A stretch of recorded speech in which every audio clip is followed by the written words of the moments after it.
Right, let's see if everything's working. 1, 2, 3, 4, 5, 7, 8. Yep. I think all the audio stuff's not too bad. We'll figure it all out when I get the game booted up. But my magic's worn off, and we are back in business, baby. Hello, hi, Bara Pranarnari Noswitha. It is your head librarian and resident witch of the archives, Paldi Aquila here. Why did I say it like that? I have no idea. Also, I see in the chat. Oh, hiya, Carl. Hiya, Bronze. Hiya, Art. Long time no say. Hiya, Dophie. Oh my goodness, are you kidding me? Already starting with us, are you kidding me? Welcome on in, Raiders. Thank you so much, Faith. Welcome on in. Why is the raid palace cute? Everything's in order. Oh my goodness. Hold on. Oh, come on. Oh, you okay? Welcome on in, guys. How's... One second.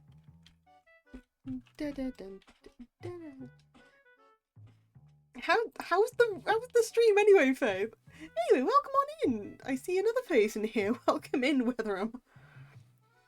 Also, please forgive me for a little bit, if I am, like, looking down or if I am not functioning too, much at the moment.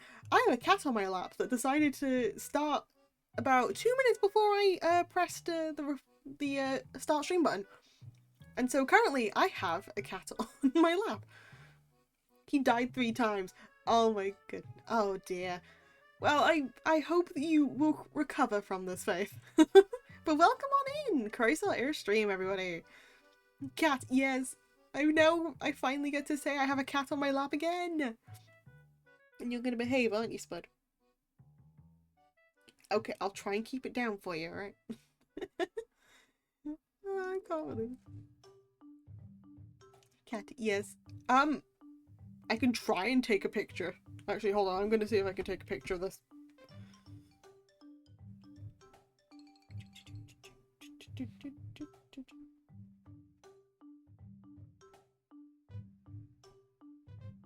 Yeah, for once he's actually staying in place.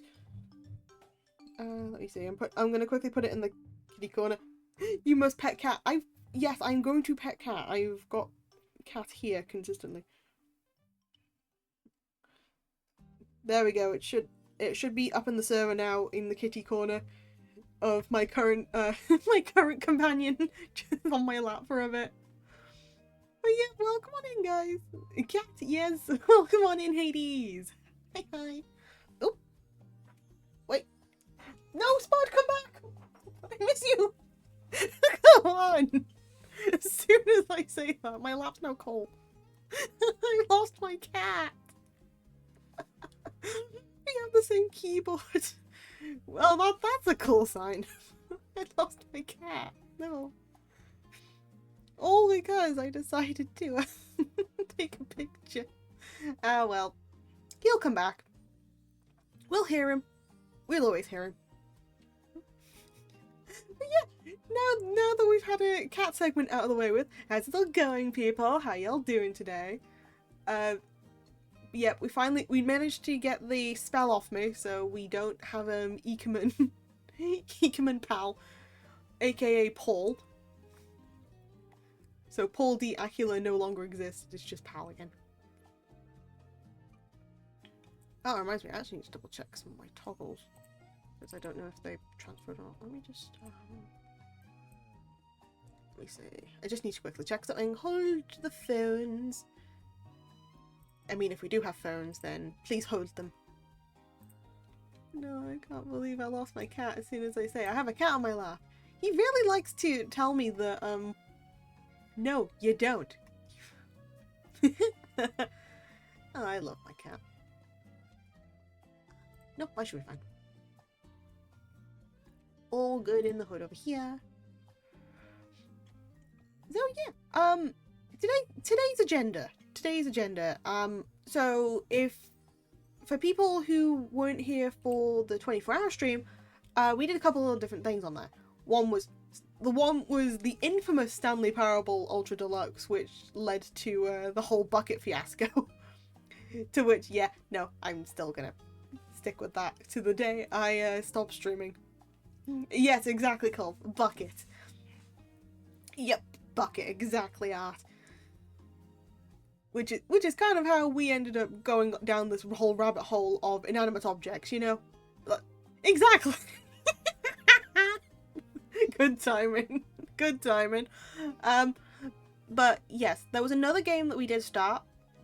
Because I was on like, oh yeah, I'm on a narration kick. And there was a visual novel that was recommended by Diamond. And I played this previously, like a download copy rather than the Steam version. So the Steam version has achievements. I want to get those achievements. We did manage to go through one route already, and I think we started the second route, so I might just do a quick recap as to what we've done for it. But yeah, I wanted to see if we can get that completed, because I do have a list of games that I did start but we didn't finish. And I want to clear them before I try and start too many new things. Because I know that I have this, I have Buddy Simulator 1984 as well. And Buddy Sim I will save until a different day. Before that, there is something that I've already promised you guys for since not the start, but for a little while. And that being the Pal Nuggies. So let me just get the right thing up. Because we finally get to sort out the Pal Nuggies. So get your final donations in now if you feel like you need to. And I'm going to get those totals all set up.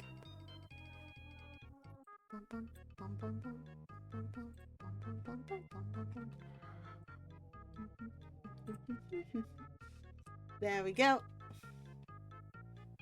So, current total 17,000. Nope, we're going to add more to that. Let's quickly go over here. Thank you so much for keeping up with us, Cole. Also, Cole, dude, I'm going to reiterate to you, if you do need to rest, if you do need to, like, go and do anything, just say you need to. We're able to, we can handle ourselves here. I promise. I promise you, we can handle ourselves here. Everyone will behave. So if you need to go at any point, please, just make sure you go rest and do stuff, because you work way too hard, my guy. And yes, merch, indeed, that's not... It's okay, I slept like 16 hours. I need to reset my sleep schedule, so I'll be up all night. Alright. Only if you're sure. I'm just clarifying it to you, okay? Because we gotta take care of our cove. Otherwise, I am gonna nickname you Cute Verret for a while.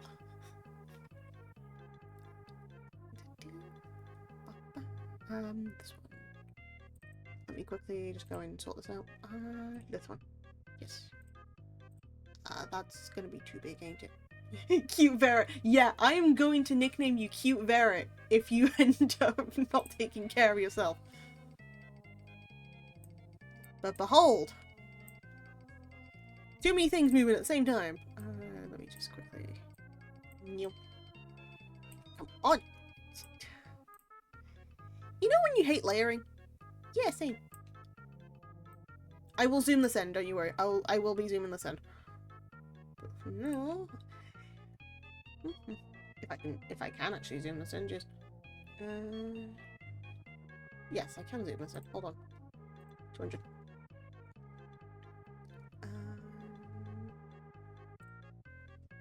There we go. Also, no, I have to leave modding work for a minute because I'm doing some work. No worries, Dofi. Don't you worry. As long as you take care, okay? What about Amicha? No. Also, Blackout destroyed my stream viewing last night. Oh, jeez. Oh no, I'm so sorry. Hopefully the blackout doesn't happen, like, again for a long while. Sorry, the music. So right, I ended up decorating this a bit more. So let me see how many nuggies. 17,600. Right. 17,600.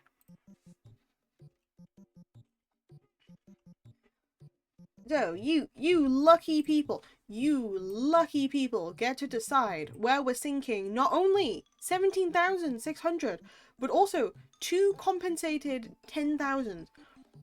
Which I might make a third because I'm technically late. I will decide that in a minute, depending on how people are gonna be. But, yeah. We have 17,600 of y'all's points, and then we have an extra 2 sets of 10,000 for everything else. So we can sink every single point into one thing, we can split them between 3 things, we can do whatever. So I'm going to go through the updated list that I have done because I made it all nice and tidy. Ain't that great?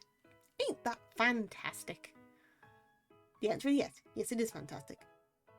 It's also a yes because this kind of took me a while because my system decided to delete what I did. I was not a happy bunny.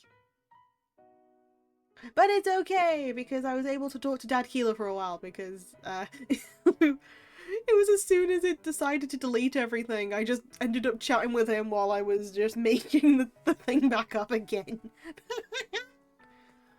Oh, hi John! How's it going? How you doing? I'll add the 200 now. Hold on. Right. First of all, we're gonna decide on Pal Nuggy Shenanigans. Hi, Pal. Hiya. Hi. Right to you. So, first and foremost, I have now sectioned these off. Oh my goodness. Kelly N. MC Finch, thank you so much for the follow. Welcome to the archives, the membership at the front desk. Welcome, welcome. It's a pleasure to meet you. I woke up at an odd moment. Oh dear. Oh dear. I'm sorry if I woke you up. Rightio, Nuggy list. So, I've organized them so that they are in different sections now, which makes life a lot easier to keep track of. Because then, when I need to add something new, I can just add them like this. Simple, right? Oh, don't worry, it's my brother. Oh, I see.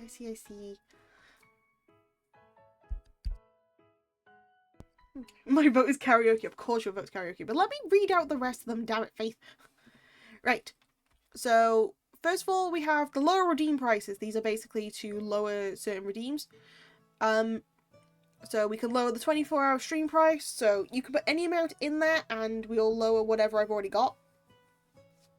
My vote's merch, of course it is. We can lower the name change price for the month. So if you wanted, for example, to call me Paul instead, or if you wanted something else, we can like lower the price of the name change for the month, and it would just go down to like 500. Merch though. Why do people want merch? Why do people want merch, man? Anyway, I'm going through the list anyway, so behave. Second of all, we have stream ideas. So these are the ideas of different streams I could do. So first of all, funding a 12-hour stream. Oh, why not? You know what? Fair point.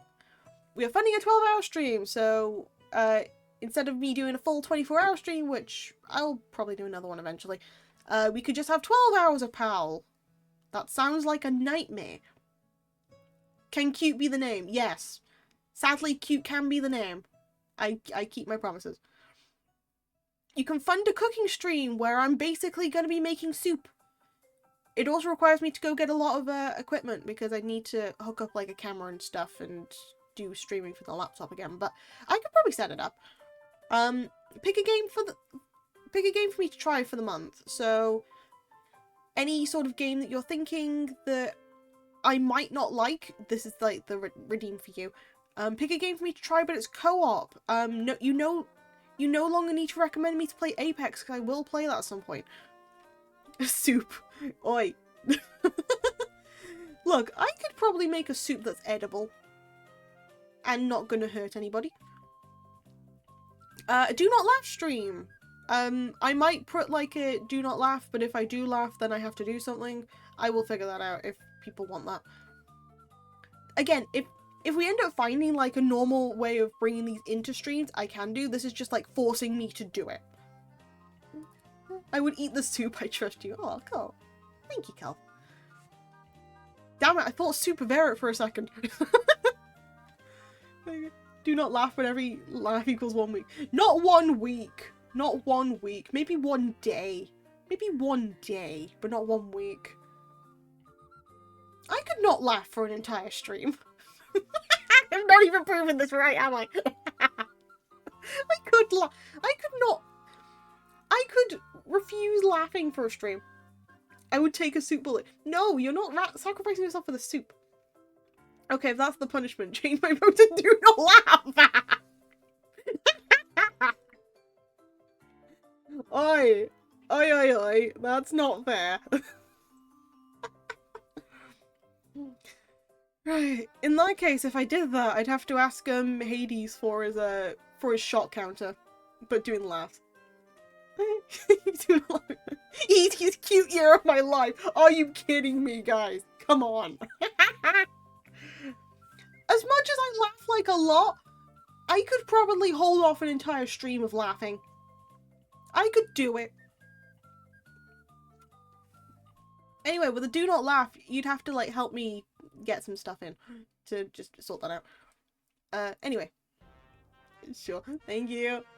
Okay, so we have host a tier list. So the tier list for like the dad vibes, I just do another one of them, but we'd think of a topic. Attempted a karaoke stream. This would be the second time I do this. I'd at least make sure I don't muck it up like the first one.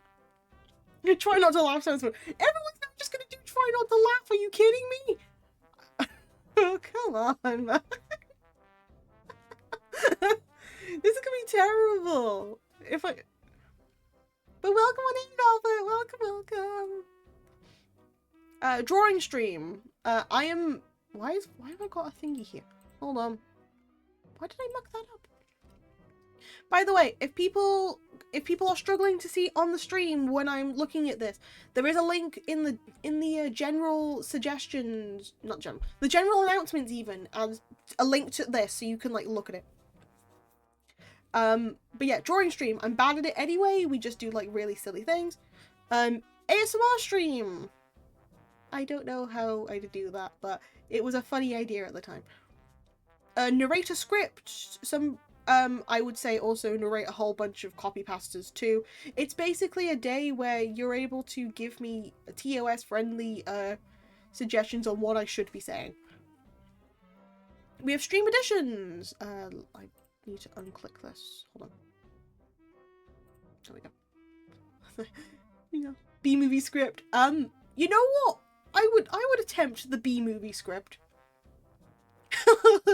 Hello chat, how are things? Hi Zamiel. Hi Zamiel. I'm not doing too bad, thank you. How's it all going? How y'all doing? Currently we're voting on where we're putting the pal nuggies at the moment. Because as a fun fact, I do have a currency. And with that comes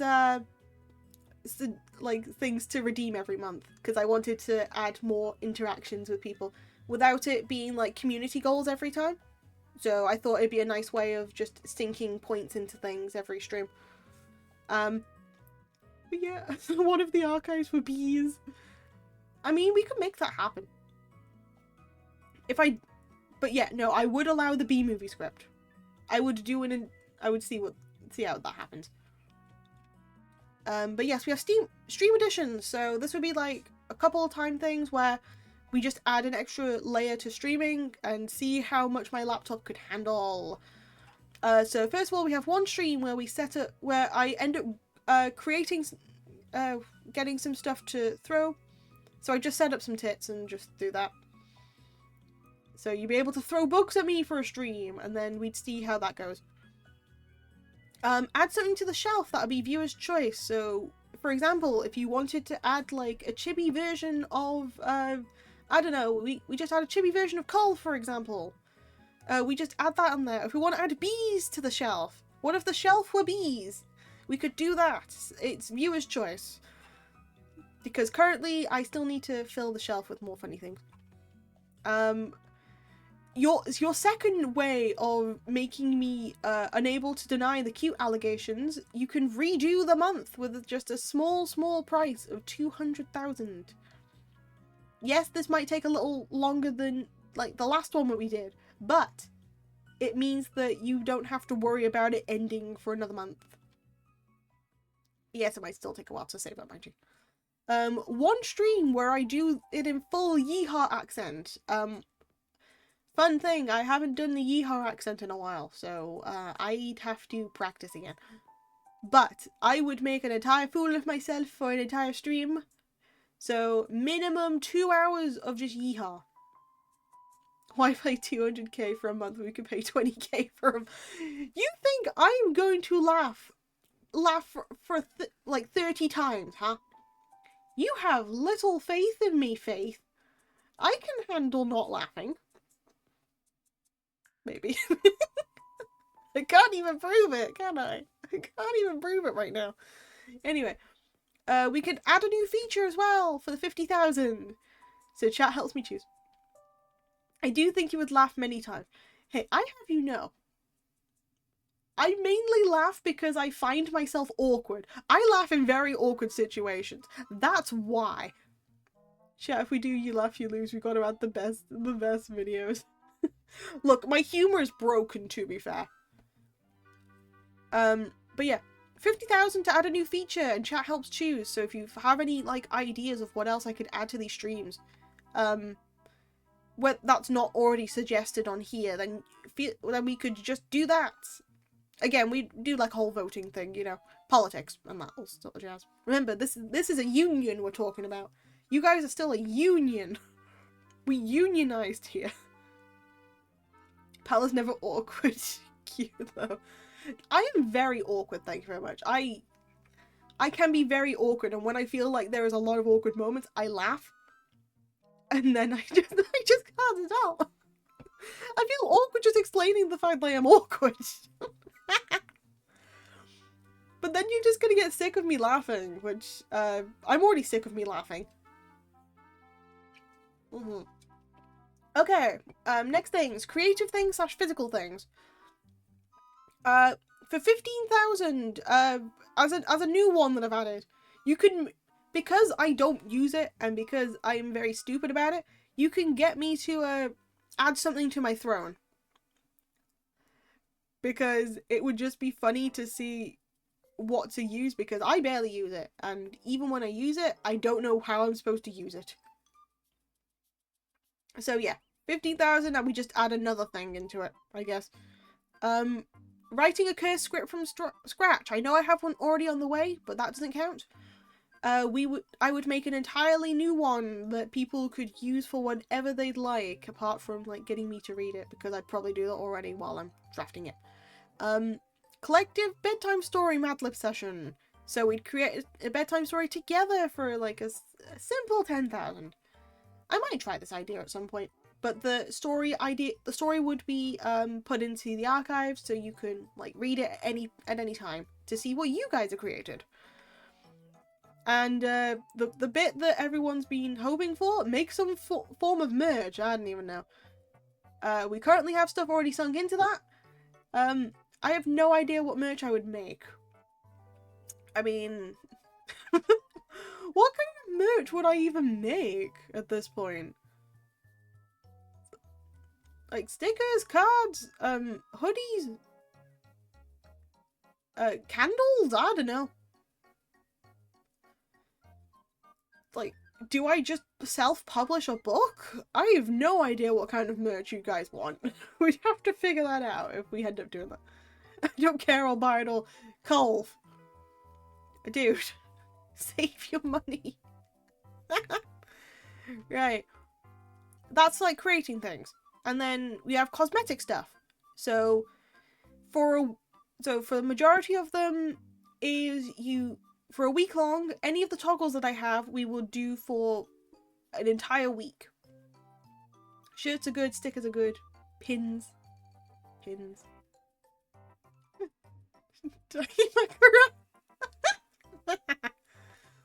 I mean, funnily enough, I think I would actually get one of them. I would be vain enough to get my own Dakimakura. But yeah, cosmetic stuff. Any of the toggles I currently have, and any of the toggles I will be getting, I will add as, like, week-long. So, we can have week-long Permadad, week-long Bunny, week-long Cat, week-long Cow Witch, Moogle, DJ, Maid. I'm half tempted to put Maid and Squirrel Maid as two separate things. We have Teacher Mode, we have Palra, we have Palscallion, what I've dubbed Palhalla. So the cosplay ones are Palhalla, Palscallion. I need to make another one at some point. I already have permission from at least 1 or 2 people. We have week-long, me being, recolored, so chat picks what color I'm going to be stuck as for a week. Stuck with being in the bucket, so we can have the Palkit. For 20,000, you can suggest a new toggle, because the last time we did the bucket toggle, that was technically a suggestion from the chat, because we decided why not. And then for a week long, biblically accurate PAL form. And by biblically accurate, I mean every single toggle I currently own will be stuck on me for an entire week. And that looks like an absolute cursed thing. Also very warm for the summer. I want a PAL standee. PAL acrylic standee. Oh boy. That would be... That'd be cool, actually. Okay. I think I already know what people are wanting to vote for, so let me put it this way. That would be cute. Let me put it this way. the two that have already been suggested, well, 3 that have been suggested to vote for have been Do Not Laugh, merch, and karaoke. Potentially soup, but the soup thing is probably just more of a gimmick at this point. So you have options, because you have 17,800, and then you have 10,000 compensation. What you could possibly do, I'm gonna give you the option. Oh, singing pal, that'd be nice to. No. We've already had a karaoke stream. That turned out absolutely horribly. That turned out horribly. We're not doing another karaoke for a bit. Please and thank you. Now, if you go to other channels such as Mikarine or Nat or Hina, them singing on the other hand, a chef's kiss. Karaoke stream was fun. Karaoke stream was absolutely was abysmal in my opinion, but we'll stick with it. Do Not Laugh can have a punishment roulette. If you could help me make the punishment roulette, sure. Karaoke was the best option until she semi-agreed to cute days as a punishment for You Laugh, You Lose. Why did you want another karaoke stream, Faith? You did. Oh, damn, I missed it. Might have to redo it for me. Don't worry, Zamiel. Because you're part of the archive now. There is, however, a archive to go, a smaller archive to go with the bigger archive. And by that, I mean that's definitely a bigger archive. So, Colv here does save every single stream video. I mean, I also save them too, but I don't put them publicly. Colv has the copy of the stream. I made sure to keep it up. And so he downloads it, he's got him safe in his own archive. So, it's still accessible for people to this day. 4.93 terabytes at the moment. That's rookie numbers. I'm kidding. It's not rookie numbers, I swear. I promise. Link is in the Clips channel. Yep. So link to that is in the Clips channel. They should be named as well, so you'll be able to find it super easily. So yeah. I'm not making a fool of myself singing just yet. Again. But I have a small idea for you. If you are wanting the Do Not Laugh stream this month, dated name video ID. I have to look it up when I'm home again. Nah, that's fair. I hope you're having fun on your trip. I know you're having fun, but I wanted to just reiterate. But yeah, if you use your compensated 20,000 points now, we can sync them into a Do Not Laugh stream, and then I am forced to do one this month. And then I will make like a playlist of the videos that you guys send, because I'm gonna need video recommendations for the try not to laugh. And then we have to decide if I'm doing a punishment wheel or if I'm just doing every laugh is like 1 extra day on cute month. Everyone has 1 minute to throw your ideas for points in the chat and I'll make a poll. Yep. Yep, throw your ideas now, and then we'll do it. You did a roll call, I'll give you head pats. Aw.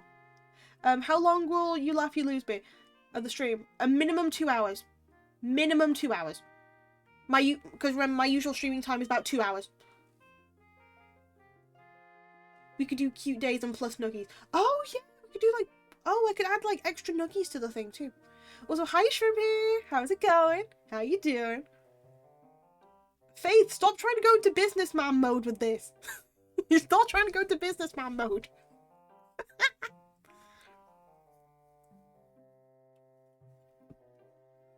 I love the fact that people are now just voting You Laugh, You Lose. So to get 30 laughs out of Pal, we need a laugh every 4 minutes. Stop working this out! My guy! Come on, that's not fair! Damn, no yippies option. Sorry, I don't have any sort of like soundboard. I'm sorry. I'm sure we could do this face. What is that? This is the I have an extra currency called Pal Nuggies, And so this is kind of like pal stocks. Can I talk you up to a minimum 3 hours? You know what? Sure, I have more time on my hands nowadays. Yes, we can go to a minimum of 3 hours for the stream. If people can supply 3 hours worth of videos, I will do 3 hours worth of stream. Do you think 1 laugh per 3 minutes is not doable? One adorable which it's not though. I'm sorry. It's not adorable. It's not an adorable laugh. It's just there. Don't underestimate Pal when she tries. That's the nicest thing you've said. Aw, thank you. Thank you, Faith. That's the nicest thing I've heard from you.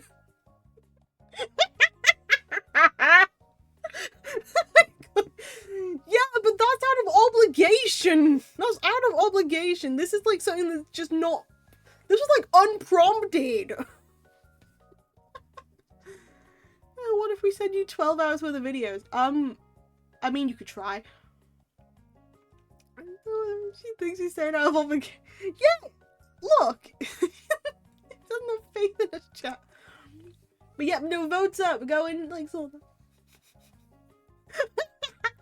Look, okay. There's like a partial obligation thing going on with this. Because you end up committing to the bit. I can't tell anymore if it's like genuine or just part of the joke, because I'm just laughing at it either way. Don't worry, because we actually have faith in chat.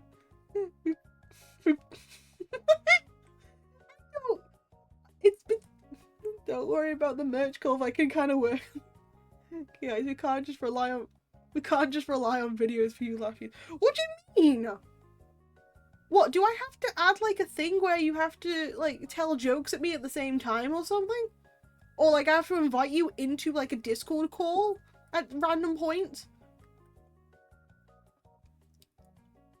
But John, I will double check if the model can be made into merch sort of things, and if so, then I will. Actually, to be fair, I want to make like edits to the model anyway, but I think I give full permission for you guys to like make some form of merch, as long as you just double check, okay? With me. It's a good idea. Random call, join and give you a dad joke. Oh god, I'd probably die. I'd probably just die. Okay, here's your homework. Study what makes Pal laugh until you lose stream. You have the OG art I made. Yeah, I know. Oh wait, John. Or I do more art, to be fair.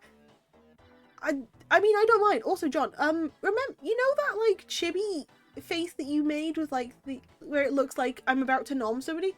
Can I have that for, like, a nom emote? Please? I keep forgetting to ask you. I kind of, just like that face to have, like, as a nom. Why must you bonk me? The what? So there's this one, so when you suggested, Faith, a while back, like, how I see myself is how chat sees me.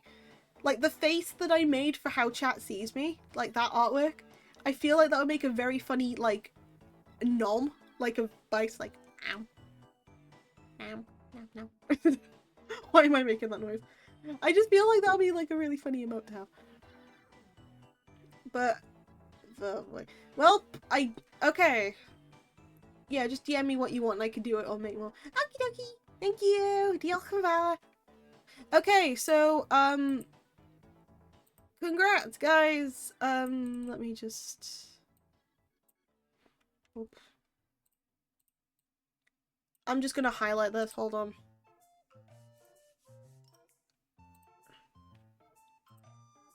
Eh?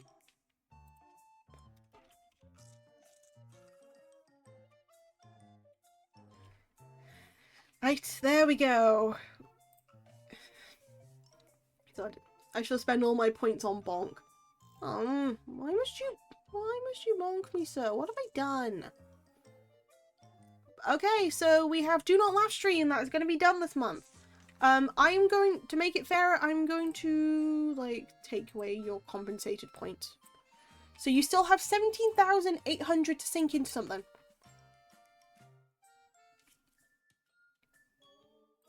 Yep. Thank you. Thank you for the head pats. Thank you. So, tomorrow's my last class, so I have more time, in theory. Didn't you say? No, I didn't say 78k. 17. 17. 17,000. 17,800, not 78. I was like, wait, can we carry? No. You guys don't spend enough for the nuggies. I might increase the nuggie price anyway. So 100 will lead to 300 nuggies. I am increasing the stocks. I'm going to increase the nuggie stocks. Hold on.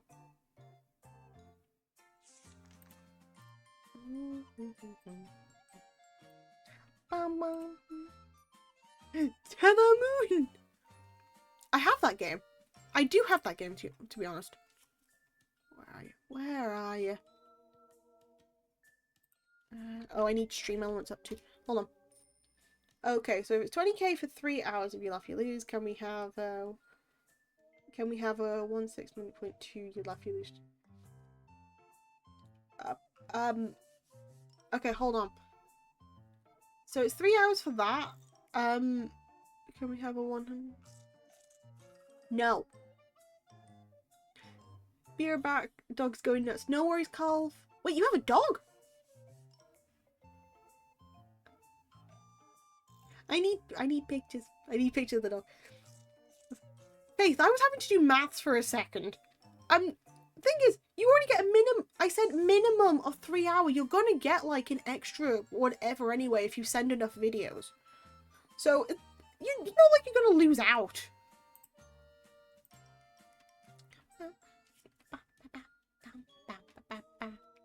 Okay, but second you laugh, you lose equals more cute. Why do you want more cute days? You don't need more cute days. You are gonna get enough. Well, call for the dog. Yeah, I didn't even know that, to be honest. I'm now shouting too much. I am so sorry. But for real, we don't need more cute days. Oh, I got through my photos on hard drive, pal. I have some pre-Hispanic museum pets. Oh, send it, please, please. I like to learn. I kind of want to see them, please. Thank you. Anyway, hold on. I'm sorting out the town keys too. Oh yeah, I forgot I had that command up. Okay.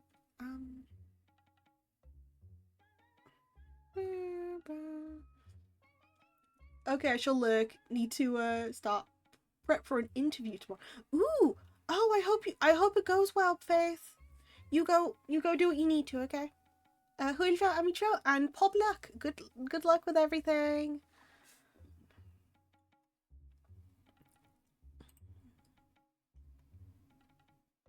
There we go.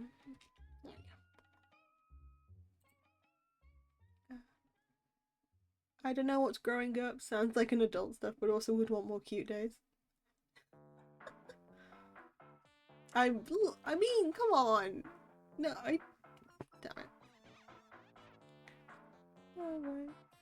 Also found a book a teacher gifted me from one museum. I can kind of take photos of that too. Ooh! Oh, I'd love to see that. But yeah, good luck, Faith. You have got this. You have more than got this.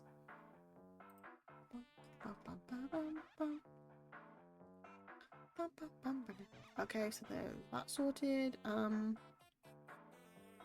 But yeah, we still have 17,800. Oh, dog sticking for my brother. Oh, I see. Okay, so dog pictures another day.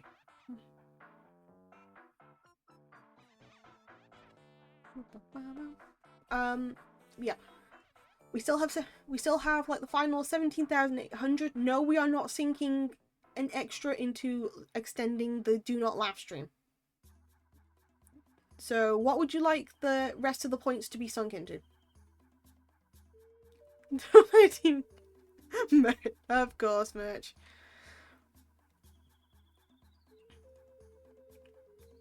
I can sink them into merch if people do want me to.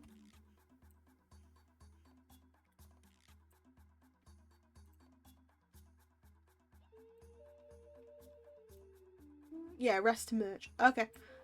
Just making sure that other people in the chat do not mind that the rest of it goes into merch, because if so, I will do the maths and I will minus it from there. Ba, ba, ba.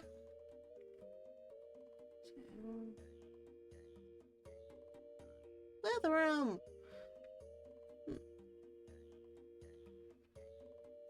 Merch. Sure. Okay.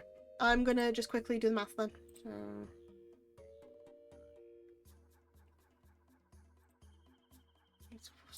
77, 5, 6, 5,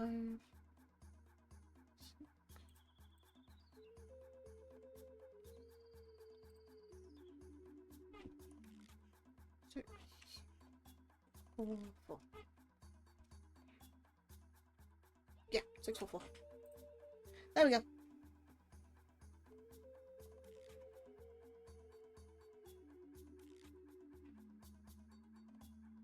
I think I did the maths right? Yeah, I did the maths right.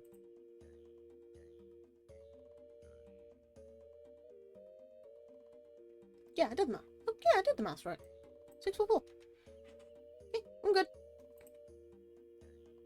And thus, we have sunk points into merch. So I need to schedule a Do Not Laugh stream this week.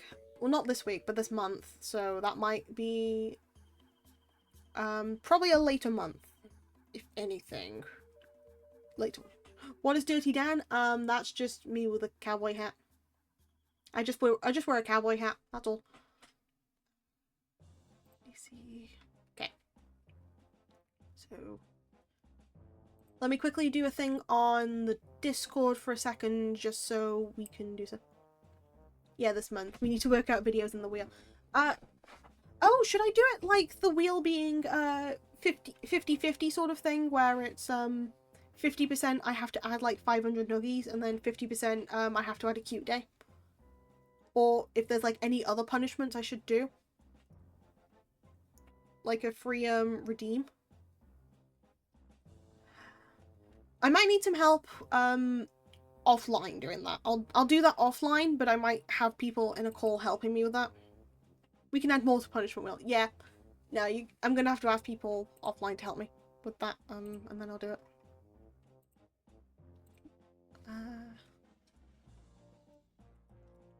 Have variety. Yep.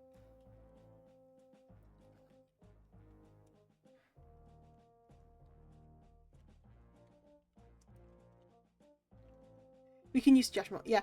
I need to also do something as well. Can I add a thing?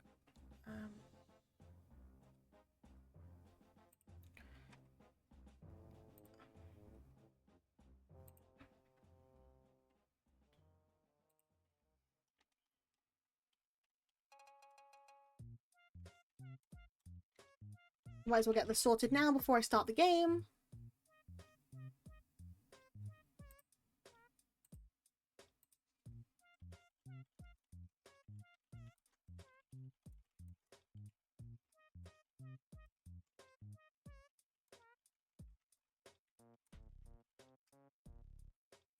Okay, there we go.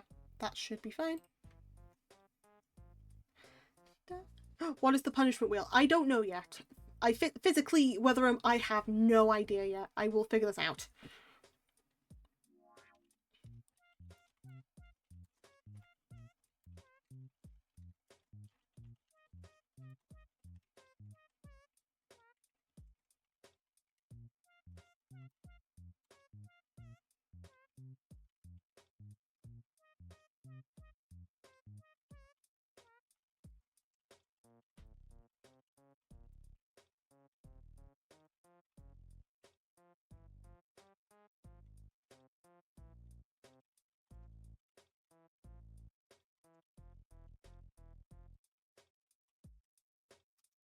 There we go. Made the channel, we can suggest there. At the moment, the punishment wheels are plus nuggies or cute days, yeah. Also free redeems and toggles. Yeah, probably. We'll figure this out later. But for now, we have that sorted.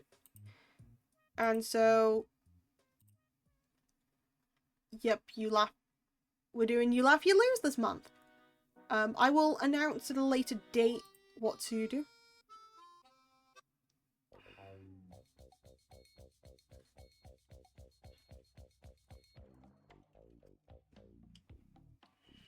Oh dear.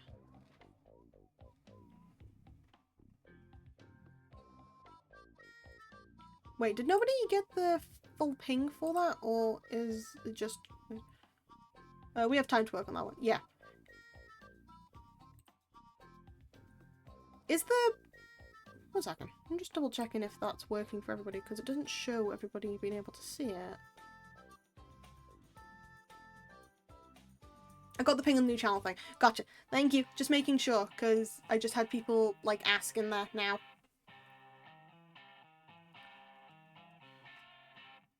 I'll also...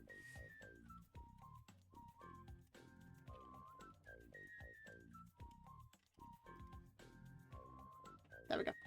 I'll have to type yippee manually. Sorry, Weatherum. Sorry. I don't have that toggle or anything. There we go.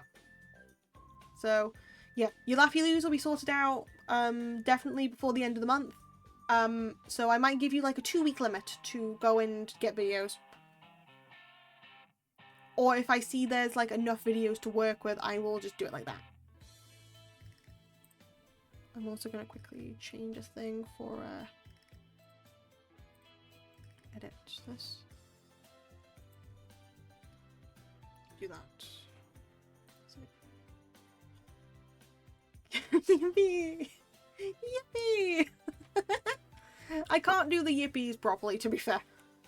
Oh, I'll also send you all the OG like art I've made. Yay! Yay! Thank you! Thank you, thank you, thank you, thank you. Thank you. Okay, there we go.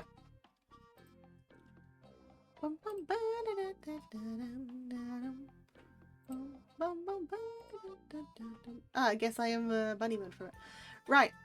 Actually going on with the game. Hi Roo! Hi Ro! How's it going? How you doing? Welcome on in. Thank you on. Love you, Roo.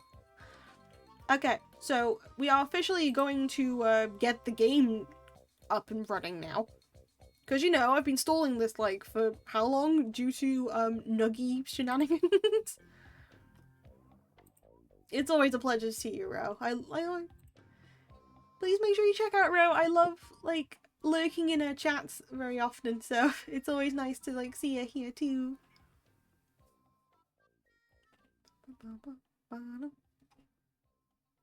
Yay!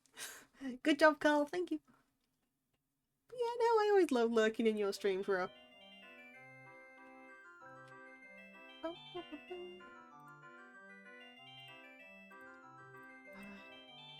Okay, hold on. Pause.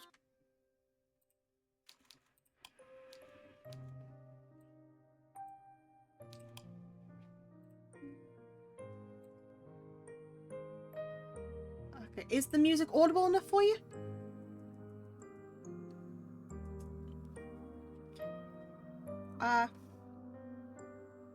If the music's audible enough, I'm gonna quickly do the game capture.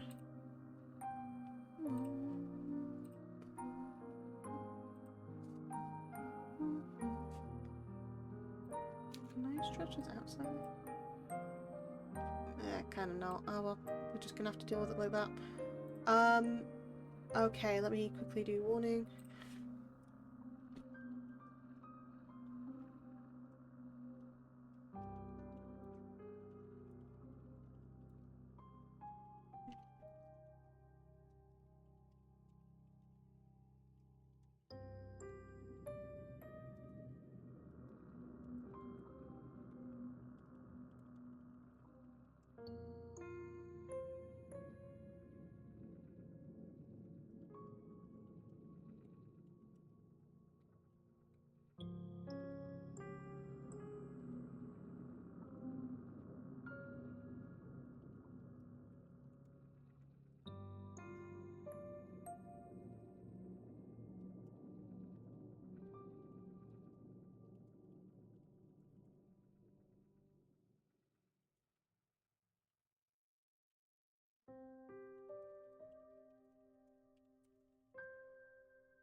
Let me just also quickly set up a thing, because I'm gonna start setting up like a safety command in case people are getting them, because I know that some of the games I get, sometimes I can't tell if they're too much. So I'm going to set up a new command that means that if anybody feels uncomfortable in any part of my like streams, if I'm playing like these sorts of games, mind you, then I'm going to create a command called pause. So as soon as somebody types that in the chat, it's immediately a case of game is too uncomfortable, or there is something here that is not right, and I will stop the game immediately. We'll go to something that's a little more lighthearted. We'll go to something that is not in this sort of vein of like gameplay for the rest of the session. Or if there's something that can be rectified, like for example in the case of if there's like any emotes that are being used, or if there's like any sort of things that are just triggering people, then we just sort that out. We can see if we can move on. Is this game not too friendly? There are points in this game where I feel like it can be a little bit unnerving. That's the thing is, I'm personally not too unnerved by it, but unfortunately for the trigger warnings on Twitch, it doesn't cover any of the trigger warnings on Twitch, so I can't necessarily put it under this is not safe for certain audiences, because all of the things that are there do not apply to this game. But it probably isn't too bad, but I like putting in the safety precautions. Just as like a quick explanation, I personally like putting in a way of making sure that people feel safe and comfortable if I'm playing slightly less than comfortable mediums. So anytime I play these sorts of games, I end up putting like a safe word, or I end up putting like a notification to say if someone feels uncomfortable or if someone doesn't like the stream, feel free to turn it off, or immediately just say in chat, this doesn't feel right. Because the last thing I want is to make anybody feel terrible or feel like they are joining a stream that is not necessarily too comfortable for them. That is the last thing I want. So I want to enjoy myself, I want you guys to enjoy yourselves, and this is kind of why I do this sort of thing. I'm guessing this is a horror game. It is a horror, it's a psychological horror visual novel. So it's not that bad in the case of psychological horror in a sense, but I know that there might be stuff that slightly triggers people. I know that there's one route on here that has the main character buried alive, and that is something that does actually scare me. So that's why I do this, because I do have a fear of being buried alive.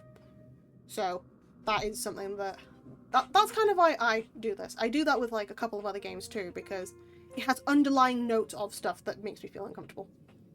It's better to be sure than sorry. Exactly.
Big command. Let me try this quickly.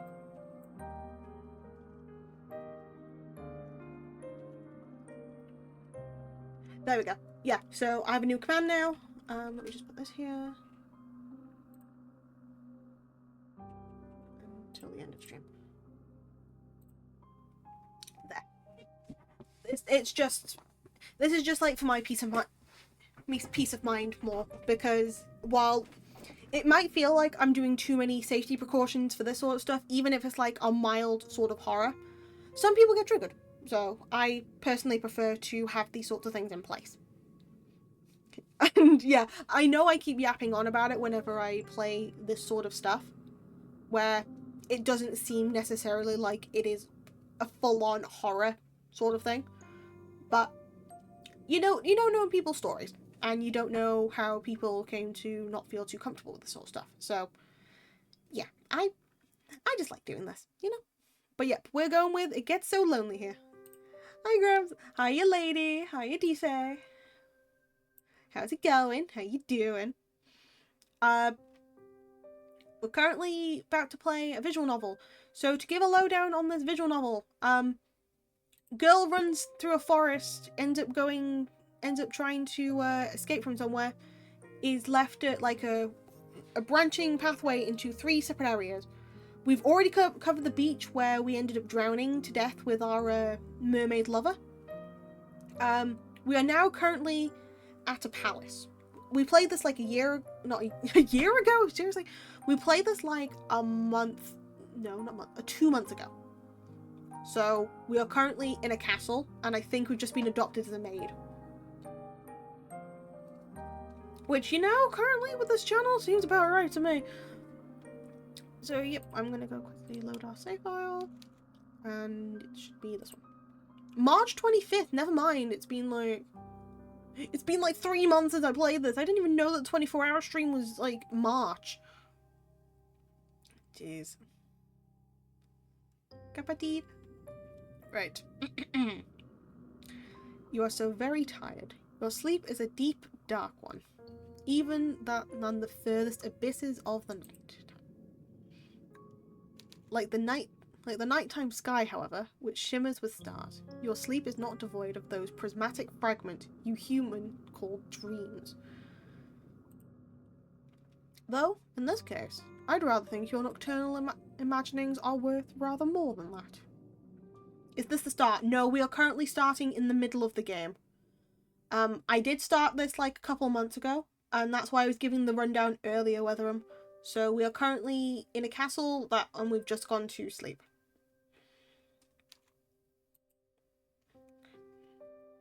So currently we are talking from the narrator's perspective. We've just gone to bed.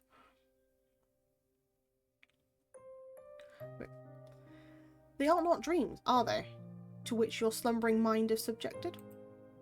You know that they are not. Otherwise, your body would not be so very cold, not so clammy. What's up? Oh, pal, you want your art PNG or white background? Would you mind if it be PNG, please? If you don't mind it being PNG, that'd be great. Thank you. It's just a trophy. The images that flicker beneath your closed eyelids, like the ghostly image. How the hell do you say this? Image in a Phenakistoscope.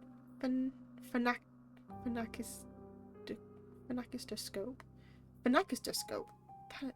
What the hell's a phenakistoscope? I read this like months ago. What the hell's a phenakistoscope? Oh, I know what a phenakistoscope is now.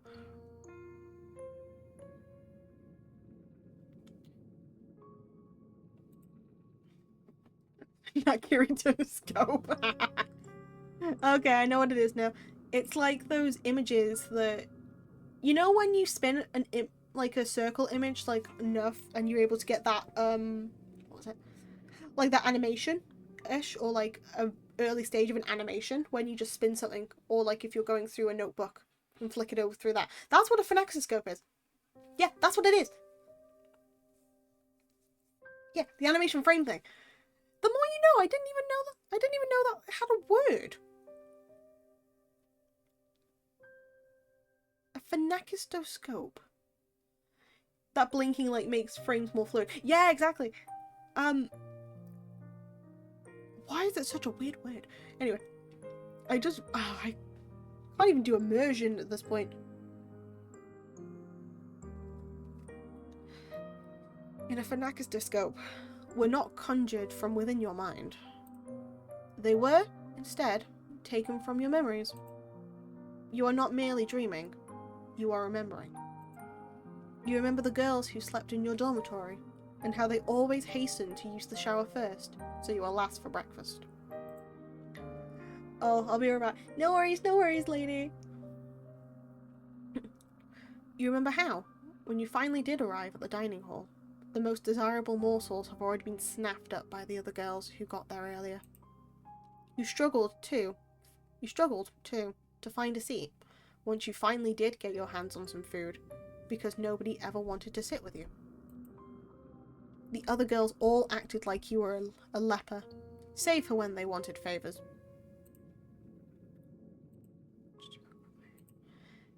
They never asked for these favours, mind, for why would they? To them, your father's prestige did not matter. They were all wealthy ladies too. Many of them were wealthier than you. When everybody has the airs and graces of a princess, how is anybody supposed to stand out? You stood out the least in your class. Perhaps you were the one of the smallest, the frailest, the sickliest, who always came down with cold in the winter. Your poor health did not stop the other girls from treating you as a servant, though, when they remembered that you existed, of course. It was your lot in life, as you dwelt within the stone walls of the conservatoire, to carry school bags across the field like a pack mule. Then, come the evenings, the girls in your dormitory had you sewing on missing buttons and ironing out the creases and wrinkles in their uniforms. If there was an odd job that needed performing, you would always be asked. But these girls did not ask you. That would have been too civilized. They ordered you instead. And, as they ordered you, they laughed at you. They laughed and they laughed and they laughed. The laughter hurt, but it hurt considerably less than the kicks did, and the slaps, and the pinches. Oops. Sorry, I need to sort out my layout. Hold on. There we go. That's better. Once, during an embroidery lesson, one of your classmates had an accident with her sewing scissors. She stumbled, or at least, she pretended to. And, before you knew it, the silvery blades of those scissors were embedded in your left palm. This happened quite some time ago, when you were even littler than you are now, but you can still remember it. It hurt a lot. The scissors were sharp, and they perforated your skin, not all the way down to the bone, but enough to bleed. Your wound bled bright red, like strawberry jam, all over your embroidery. Then, when your professor saw it, she shrieked. Her face turned as pale as when she looked, for a few moments, as though she might faint, though you were the one who was in pain. Your professor looked at your face. She could not bear to look at your hand, and then demanded to know why you could not be more careful. Her tone had been an accusatory one, almost as if you had been stabbed yourself, almost as if you had stabbed yourself in the hand with the scissors to goad her. The pain in your hand hurt, but the giggles of your persecutors hurt all the more. They were never punished for that. Perhaps your professor did not care enough to punish them. Perhaps she, like everybody else, thought it was all your fault. The wound, when all was said and done, was not too deep. You did not even need any stitches. It healed well enough in time, on its own, though it still left a scar, a white, raised thing, like a crescent moon. You still have that scar. You do not know how much blood you lost. It seemed like a lot, back in the classroom. You could smell it in the air, sharp as iron. But it could not have been that much, evidently. If your wound had been more serious, perhaps your professor might have cared.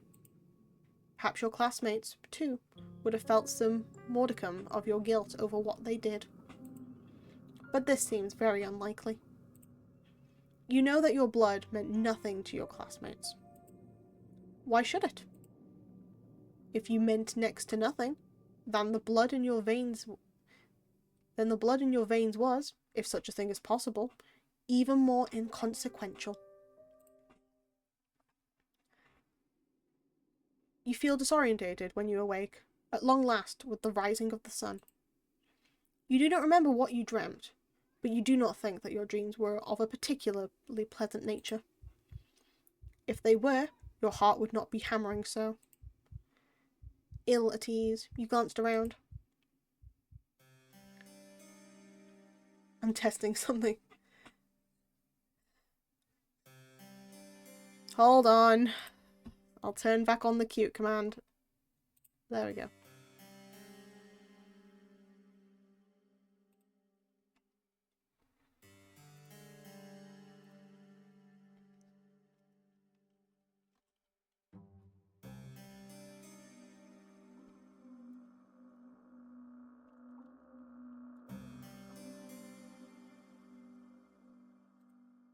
Okay.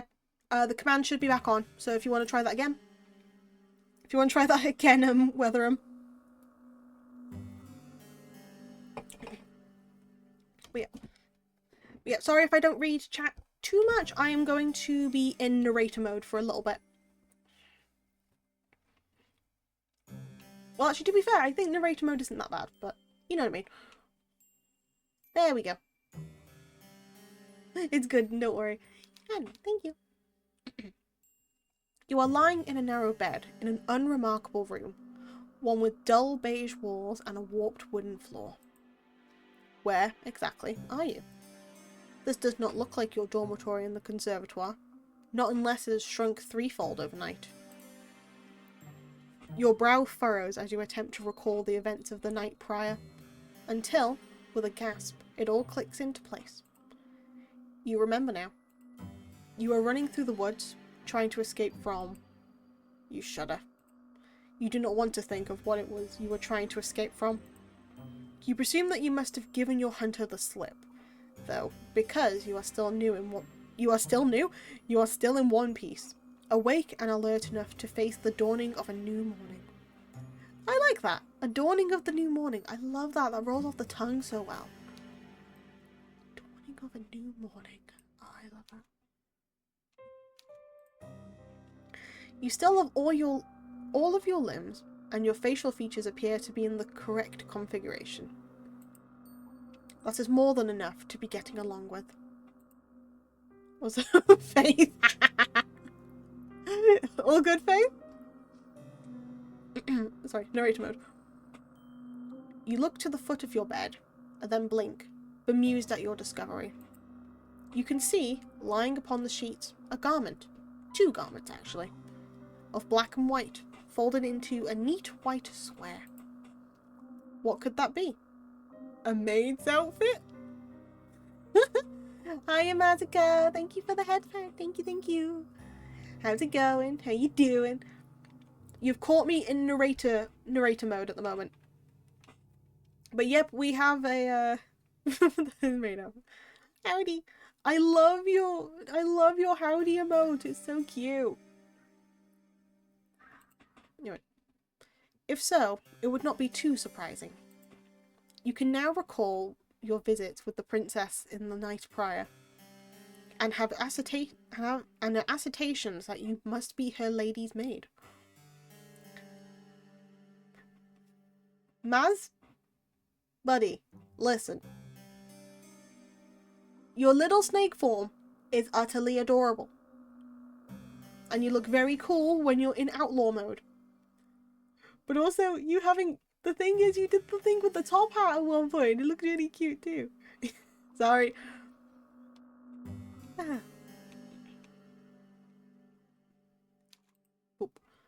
Well, if that is the role she wants you to assume, you have no qualms with it. It is far preferable to the other role you played last night, that of a startled quarry running from its pursuer. You press your fingers against the humble maid's attire.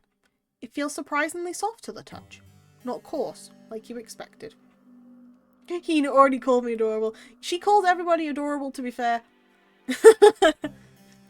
I'm glad that you enjoyed our Hina. She is an absolute gem. But nah, I'm glad you're getting into the community more anyway. You're finding more and more people.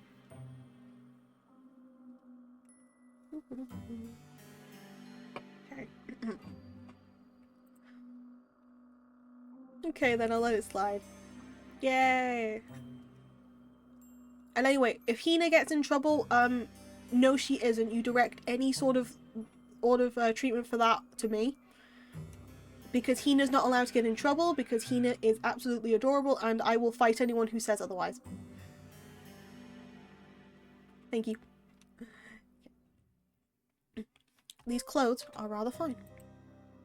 Did the princess put them there?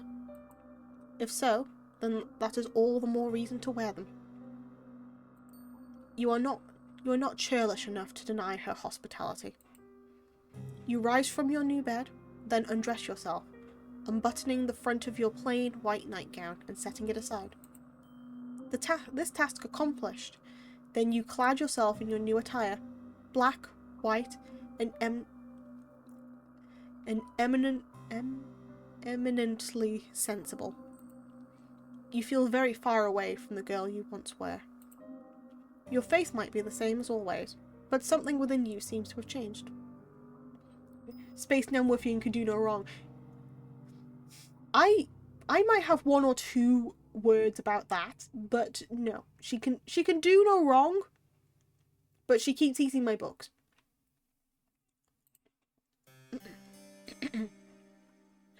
You are no longer a student, not as long as you mean to reside within the princess's castle. You would far rather be her servant. Hello. Oh, welcome on in, Ballader. Ballader Ultra Instinct. What a name. Welcome on in. It's a pleasure to meet you. If I don't respond to quite quickly, I'm currently in narrator mode, so please forgive me for that. So if she calls you cute, yes. For the simple reason, Faith, I have known her for 4 years. So yes, if Hina calls me cute, I can't really deny that. I can tell her off, but I can't necessarily deny anything from her. Awesome. Good job, Carl, and good job, John. At this point, I might just mod John at this point. At this point, I might just mod John. Okay. I don't know if I read the slide. Nah. Nah, it's alright. Johnson. No problem, don't worry. That's okay. Thank you so much for being understanding.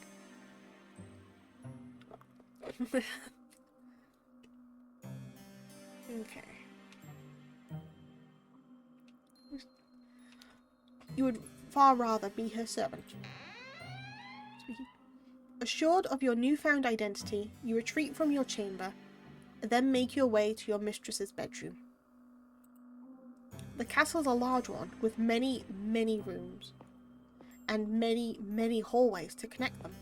And for a brief while, you find yourself horrendously lost. That's me, though. I'm kind of lost, so... No, that's okay. If there's any way we can help, then please let us know. But no, if you feel like this is a place that you'd want to stay for a little while you gather your bearings, or if you just want somewhere to like just chill out for a bit, feel free to just join. More than happy to take new people. And plus it's always nice to meet new people, as it is. So am I on a daily basis. Not all who wander are lost, but being lost sure is a mood. Nah, I need that framed. I need that framed, John. Look, I wonder, I am both lost and a mood at the same time. Thank you very much. Oh, I love that. I can't keep a straight face when doing this. You cannot remember where the princess's bedroom is. You are beginning to feel rather disorientated when, to your relief, your eyes snag upon a stairwell which looks rather familiar. Could this be the way? You ascend these steps, your footfalls cushioned by the plush carpet which lines them, then find your way down the very same hall you traversed the night prior. If your memory does not fail you, then the princess's bedroom ought to be... Yep, here it is. No, yes, is it here even? I don't want to trauma dump on the stream. Okay. I see. Well, in that case, rather than that, would you care to just stay a while? As much as we want to make sure that people are comfortable and able to be open, I fully understand not wanting to trauma dump at the moment. So if you feel that this place is somewhere you can just relax for a bit rather than get stressed, then I am more than happy to provide. Just remember that you are doing well with whatever you're coping with at the moment. You might have heard it from a lot of different people at the moment, you might not have, but... And yeah, I know I've only just met you, but you simply being here and then knowing that you are just wanting some time to gather your own bearings, it's good to have that sort of moment, and I am very proud of you for doing that, okay? So please make sure you take care.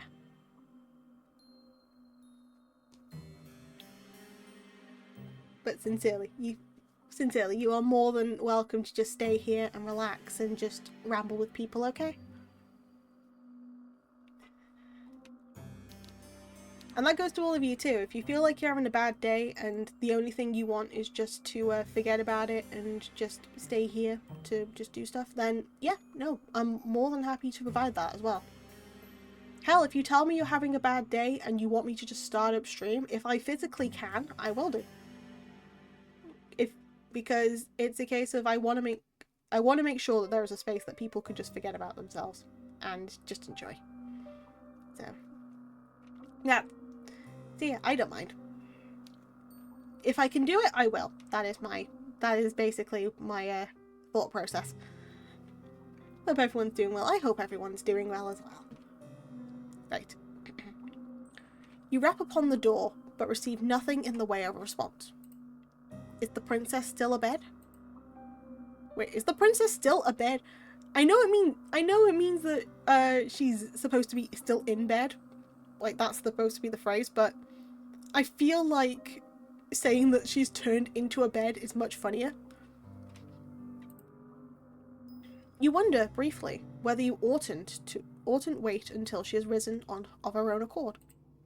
But no. The sun is high in the sky, and it would seem a shame to let the princess sleep through the day. You ought, instead, to rouse her. Oh. No. In France, at least, it is seen as rude just to say you had a bad day to strangers. Well, in that case, let's change that. I know that your name is Ballador. My name is Pal. Pal D. Acula, head librarian and resident witch of the archives. It is a pleasure to meet you. And over here, knowing that somebody's name now considers you an acquaintance. So therefore, you can now say that you've had a bad day if you're that bothered.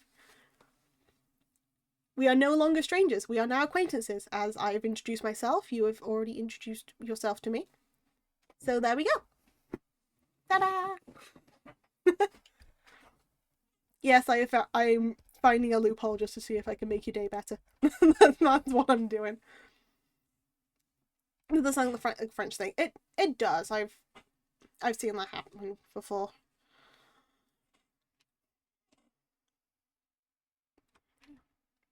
This seemed like the sort of duty a lady's maid should attend to. You enter the princess's bedroom and glance about.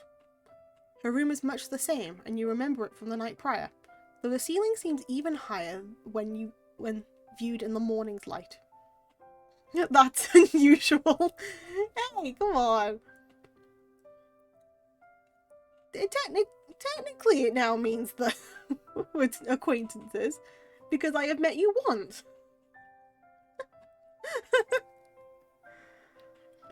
Sorry, it might not be the most appropriate thing. I just wanted to see if that would at least be... See if that would work, at least. If not, then that's okay. It was worth a try. You can see now that there are fewer shadows to impede your view, how very opulent your young mistress's abode is. Her armoire is large and imposing, as is the grate in which you will be expected to keep a fire lit during the night. The princess herself, meanwhile, is curled on her side beneath the sheet, looking rather less grandiose than her title would suggest. She is attired in a nightgown adorned with frills, and her hair is split across her pillow like spilled gold. In her slender arms, meanwhile, held to her chest, is a doll, the very same one she was cosetting last night. You suppose this doll must be her favourite. Let me turn on the music, hold on.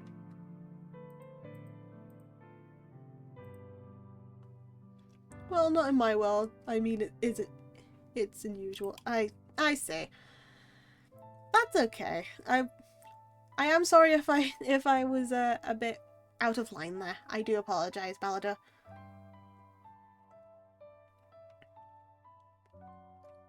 Idly, you wonder what the doll's name is, though you do not suppose it matters all that much.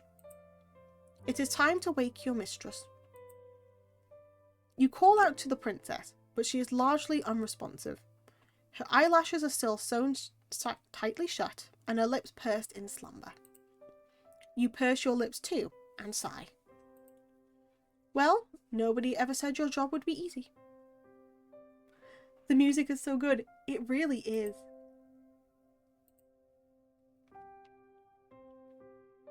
If the music's still audible, just please let me know. I'm just making sure that, like, audio levels are okay. Because as a fun fact, I have very bad audio depth perception. I have bad depth perception in general, but audio happens to be something that, kind of throws me through a big loophole. Because I get very sensitive to, like, certain sounds. Which should mean I'm very good at this. But no. Well, nobody ever said your job would be easy. Once again, you call to the princess, and this time she replies. Her response was not a favourable one, however. She just sighs, and then turns away from you, her doll clutched to her chest. Just give me a little longer. The princess sounds so enfeebled, but you do not take pity on her. No, I do apologise, I misspoke. Thank you, Shelly. Of course, it's okay. You did not misspeak in the slightest, honestly. I will say once again, it is a pleasure to have you around, and feel free to stay as long as you like. Because always up for a chat. I mainly do studying streams, but today I wanted to get completed like a couple of different, well, not a couple of different games, but definitely this game. It's okay, you ain't the only one with an audio problem. Well, I'm glad to hear that, Shrimpy. I really am. Okay.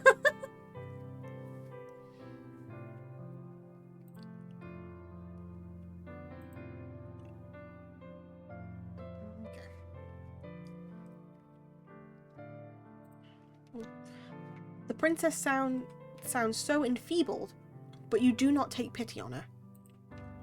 If you have learnt anything from the conservatoire, save for knowledge pertaining to the respiratory tracts of fish, it is that one must be cruel to be kind. You do not think this adage was practised with any great success in the conservatoire, but perhaps it will have more of an impact upon the princess. But my audio problem is an internal problem. Oh boy. Oh dear, Shrimpy. Oh boy. I have bad hearing and mostly rely on closed captions. Oh, right. Oh, I know what I'm supposed to set up. I was supposed to try and set up subtitles for my streams because, at times I know for a fact I don't speak the most clearly, considering I tend to either sometimes slur words if I'm if I'm going too fast, or if I happen to switch off my pronunciation mode, which is what I call my slightly less than a bog standard British mode. I can sound a little bit like I am fading in and out of different words. So potentially getting subtitles for these streams would be very nice. And I've been trying to look into getting proper captions for them, so then if anybody is in the that happens to either not speak English entirely or happens to be hard of hearing, I'm able to have that accessibility feature. Because as much as I try and understand the little bits of languages here and there, I know it's not enough sometimes. So it's kind of trying to make sure that I can be as accessible as possible. Oh, I understand I had a student with hearing disability. I see. May I know where you're from? I am from the UK, specifically from Wales, so I am not English. I might sound like I'm English, but I am definitely Welsh.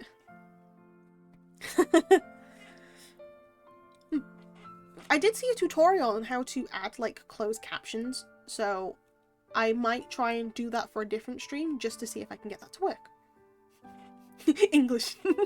Exactly. Look, everywhere in the UK hates England, including England. England hates England. English is not hard, but English is very confusing. It is, which is kind of why I wanted to try and get subtitles for my streams. I've actually been trying to like figure them out for a couple months now, because I wanted to, again, be as accessible as I can for people, but also make sure that if people are struggling to understand me, because I've had like a couple of comments at times if people are learning English and I might not say something that is as clear, I'd rather have that on the screen and then people are able to just pick that up whenever they like. And then if somebody sees like pronunciation, then I could do that. My issue would be if I start speaking Welsh though, because I don't think there are closed captions that can translate the Welsh for me. It'd be funny, but I don't think it's possible.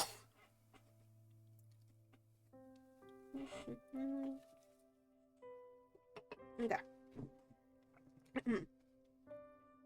Oh, say the thing, of course. Llanfair pwth gwyn gygoch ar llun llybws dan dysilio gogogoch. Welsh is too powerful to be translated, you telling me? It's like, I'd funnily enough want to see how subtitles would pick me up if I were to start speaking random Welsh.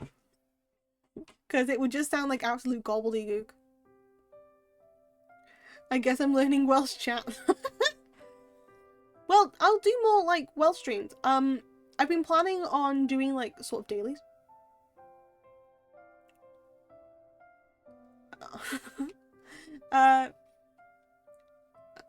One second. Yeah, I'm thinking of doing like Duolingo.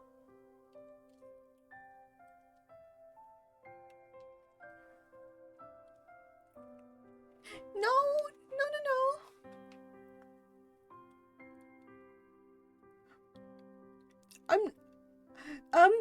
Okay, so be careful if you use the word BAMP, please, because BAMP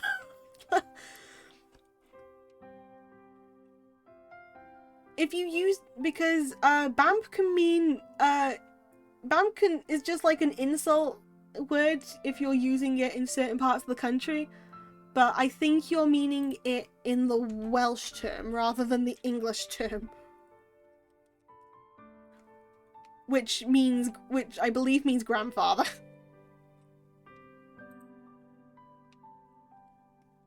But it means like idiot. Yeah, BAMP means like idiotic and ill-mannered. So, but BAMP in Welsh means grandfather, and the other way of saying grandfather in Welsh is tide. I tend to use the word tide if I'm going to explain like granddad or grandfather. I'm technically an internet granddad though, but if you are using it in the English way, that is technically an insult, calling me idiotic and ill-mannered. So I do well, why am I apologizing? I'm just letting you know for future reference, okay? It's always the innocent words that have the most insulting translation in other countries. Yep, exactly. So I had to double check just to make sure, because I know that the English way, I know you meant it in the Welsh way, I think, but the English way is an insult. It's like if you call a woman over here bird, it's like saying that's my bird. That's like That's like a slightly more derogatory way of calling, it's like referring to a woman. It tends to be for like younger women as well. So it's like someone saying that's my bird. It's not necessarily fully derogatory, but it can be used in a more derogatory way. So it's kind of like just being careful if you're calling somebody like certain things. But yeah, no, that's a fun one. I haven't heard Bamp in a while. Just be careful for next time, okay, guys? But to be fair, I can be a Bamp. In both sense, I can be a Bamp. Anyway. You tell her, once again, to wake up. More sternly this time. You will not let her sleep, for she has slept long enough already. I slept with a woman in Cardiff and I thought that it meant grandma in a cute way. Nah, it means grandfather. Bamp is grandfather. Whichever lady in Cardiff told you that, they must have given you the wrong word. And secondly,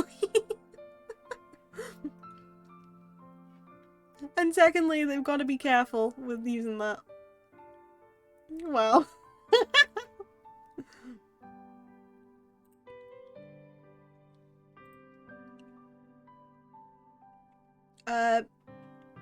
Another way of saying, if you want the cute way of saying grandma, it's mamgu. Mamgo. 1 second.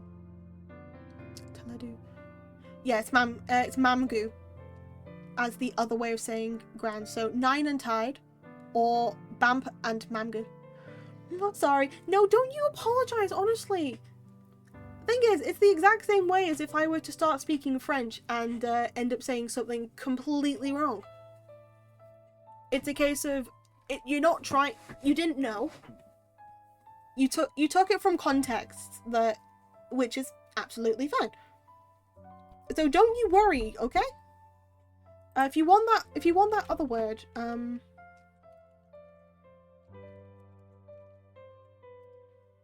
that's the way of saying grandmother. So Bamp is grandfather, Mamgu is grandmother. But it's a-okay. Honestly, I personally I don't mind. That's just made my day a bit just hearing that. Though again, it's the first time I've been called Sherry as well. So you called me Sherry earlier, you called me a grandpa now. I love it. This is the best day. Okay. It is very slovenly, really, to still be abed at such an hour. Oh, defeated, the princess sighs. All right, I can see that I can't twist you around my little finger. I'm up. You don't need to nag me. That's nice and kind of you. Nah, it's okay. Everybody lives, everybody learns. And the thing is, we both learn something new every day. Because I didn't remember what the other word for grandma is, so I had to double check that. Because because I know that Bamp was grandfather, I always forget grandma because it doesn't sound similar. Because the other ways of using, again, 9 and tide. So I'm going to quickly give you the other words too, because I don't mind. So, 9.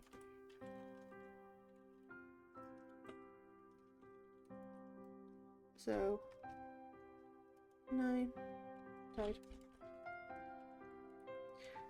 So there's Oshi. And then there's Mamgu. Because the U sound is kind of like an oo, so teladu.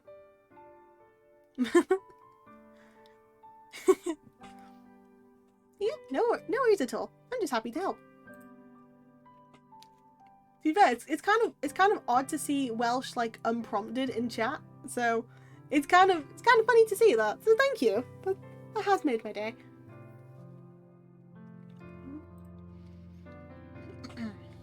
Once you have roused the princess from her bed and you have put her doll to one side, you set up her toilette. My body's telling me to try and get some rest. Have a wonderful rest of the stream. Good night, pal. Good night, everyone. Good night, Colv. I hope you sleep well. Hwyl fawr am I tro. Goodbye for now. And also, Nos da. Good night.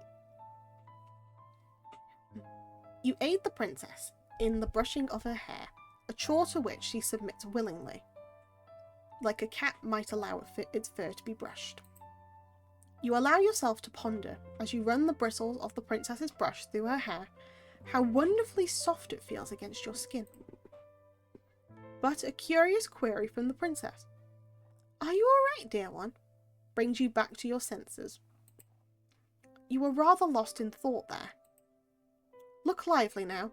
You wouldn't want the princess to catch wind of your salacious thoughts, would you? I thought that you had learnt your lesson about that already. Suitably chastened, you've finished with the princess's hair, and then set the brush aside.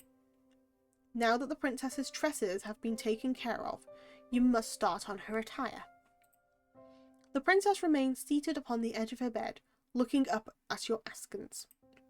She does not ask you to avert your eyes, and nor does she make any motion of divesting herself of her nightgown. It really does seem as though she expects you to undertake this task on your own. Is that all right? You ask the princess as much. You would not wish to impinge upon her modesty, but she only laughs. Laughs. I'm going southern here. Yes, that's all right. It's what you're supposed to do if you're my lady's maid. I'm used to being dressed and undressed. I'm not a bit squeamish about it. She might not be squeamish about it, but you are. Just quickly moving some stuff around. Okay. Okay, that's...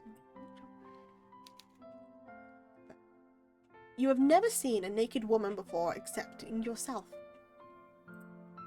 Even then, however, you have always dressed and undressed.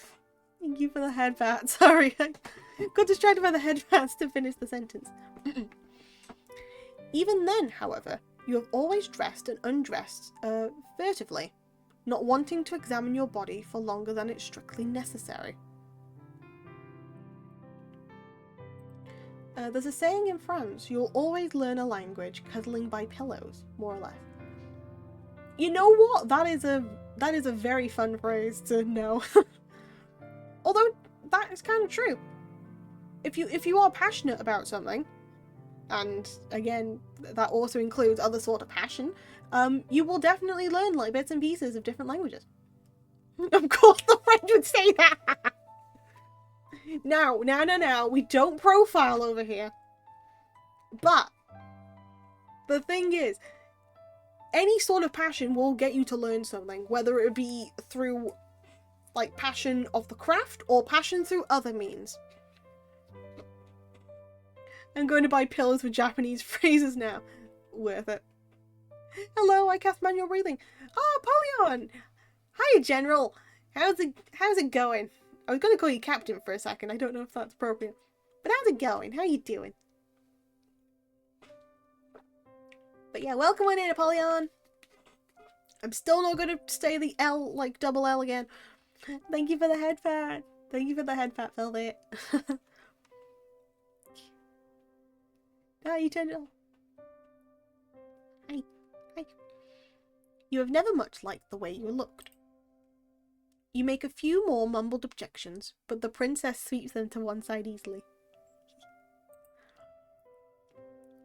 It's all right. I might be a princess, but we're both people underneath all of our clothes. I doubt we look much different. You are not sure about that. You have not yet seen the princess unadorned, but you already know, to look at her face, that you are different. I love the variety of head pat. Look, I want to add a fourth. I don't know how I should add the fourth one, because I have one on one side, one on another, and then I have a tiny one. And there is a funny origin story as to why I have the head pats to begin with.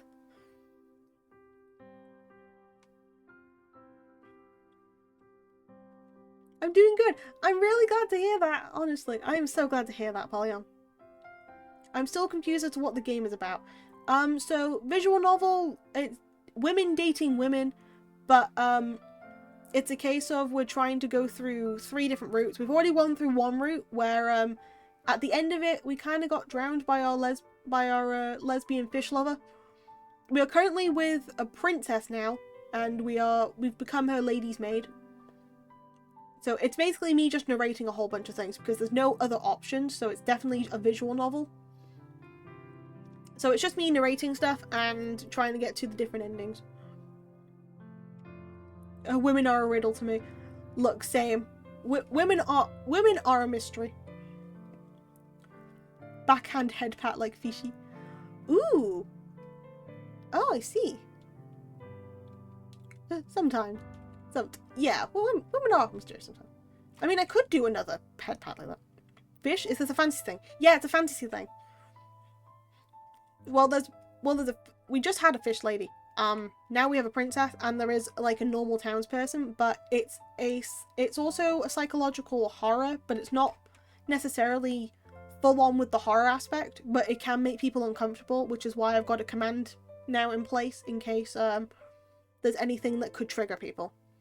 Because Twitch only gives me certain options for what I can put as like, this content isn't suitable for other audiences, but none of them technically apply to this.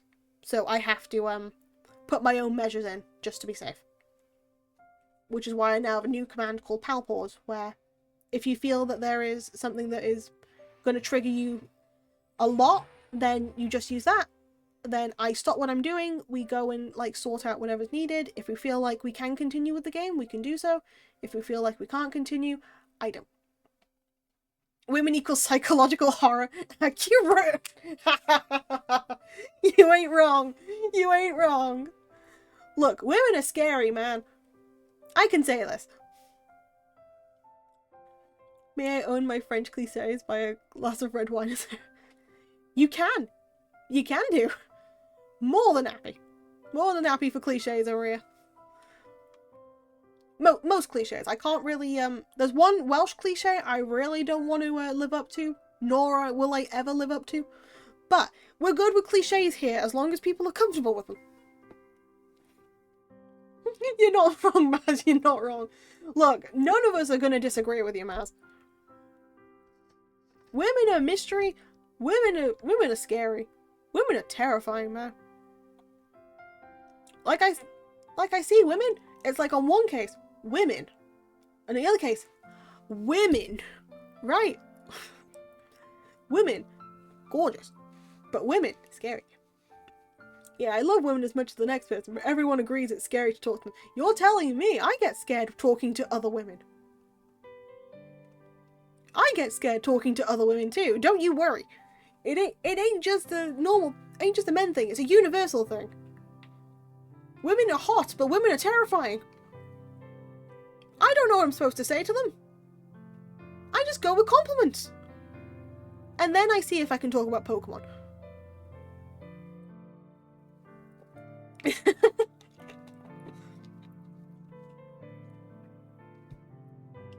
Okay. Sunday Alois. Oh my goodness. You have not... 1 second.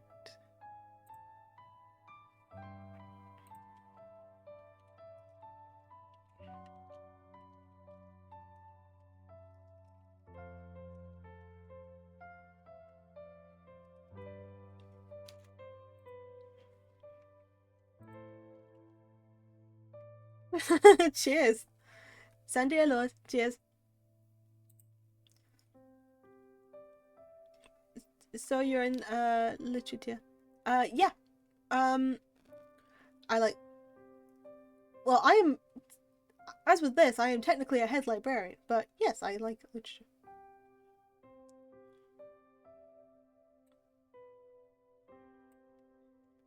Hold on, just quickly sorting something.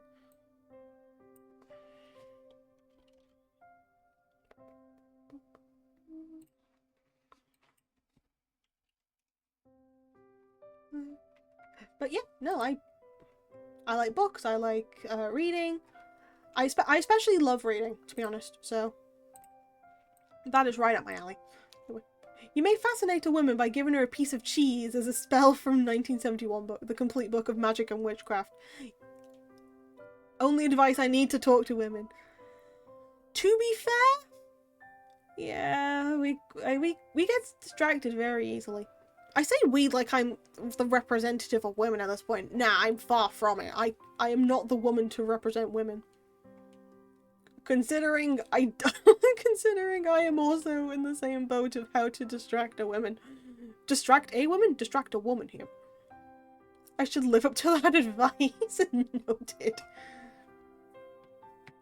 Good to know. Piece of cheese. Quickly, sort this out. Great. You have not yet to see the princess unadorned, but you already know, to look at her face, that you are different. She is much, much prettier than you are. But she is waiting, and you do not wish to keep her any longer. You steady your nerves. You look to the sky for some reason. I love Lovecraftian stuff. Cosmic horror is fascinating. It is! It really is! I need to read a lot more of it again. Cosmic horror? No, I love like that sort of stuff. I'm more of a dystopian fan, but I do like a good bit of cosmic horror every now and again. Unless she's lactose. No, she's lactose. There are lactose-free cheeses. Duh. You fail to realize how many lactose intolerant people actively seek out lactose products. Okay, I sent you in DM the things. If you need something else, I can make it. Thank you! I will have a nosy of it in a little bit, okay? I will have a little nosy of it in a bit. Jesus Christ, guys.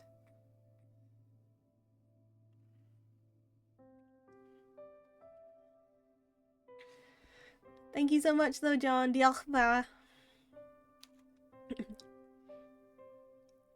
I'm still waiting on Pal and a cowboy hat. One sec.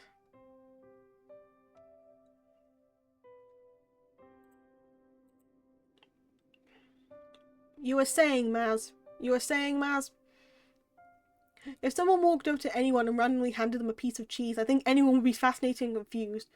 I know somebody who, while they were out at uni, they ended up going out drinking, and then for some reason, there was a man just carrying 2 tiramisus, and they gave my friend a tiramisu. That was a time. I've always had this command. Just redeem the 10-minute Dirty Dan mode next time. Yeah, just redeem the Dirty Dan mode next time if you want it, Maz. That's different. Yeah. That was a time. Yeah. That's how I... What do you mean? Why is that the thing that's flagged up? It was definitely a time. That's how I explain it if it's like just a weird situation. That was a time. Anyway. Then you reach out with trembling hands, and you begin to undo the buttons which run down the front of the princess's nightgown. You work as quickly as you are able, which, given how badly your hands are shaking, is not very. You fumble with a couple of the buttons, flinching as you do so. The princess, however, seems blissfully unaware of what it is exactly you are doing, or not doing, for your fingers have begun to seize up with the front of her nightgown. She's not even looking at you. Instead, her gaze is directed beyond your shoulder, to the windowsill and the sky beyond it. I don't go on Twitch much, but getting a bit lost is always a pleasure. Oh, I'm very glad to hear that. I'm very glad to hear that you enjoyed that. And I'm very glad to hear that I think you're having a good time here too. Oh yeah, we're playing a romance novel thingy. I completely forgot. Yeah, I know, right? I have to be in narrator mode, and then I struggle to stay in narrator mode.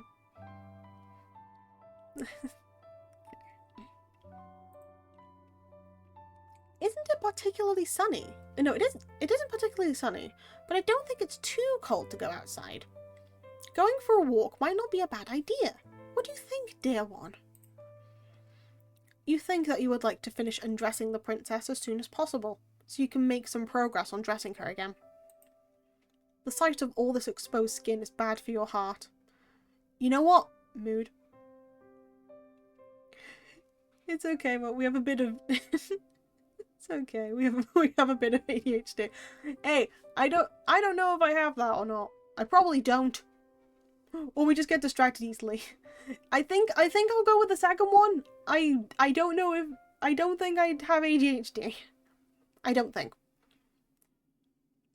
Also, pal, the pre-Hispanic photos may be a lot. Do you want me to post them somewhere or make a temporary Google Drive thing? Tell you what, is there any way of, like, cherry picking some of the best bits? Because if not, then maybe a Google Drive might be an idea. Only if you're comfortable with it.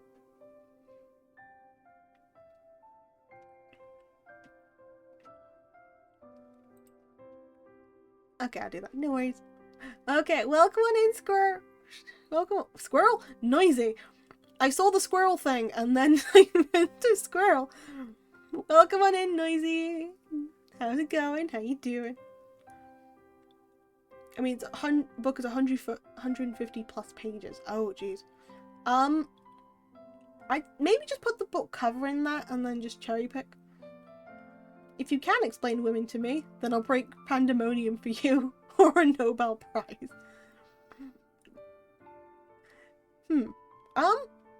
Okay, so how do you explain women? You can't say women are like cats because sometimes you get women who are like golden retrievers. Let's say this.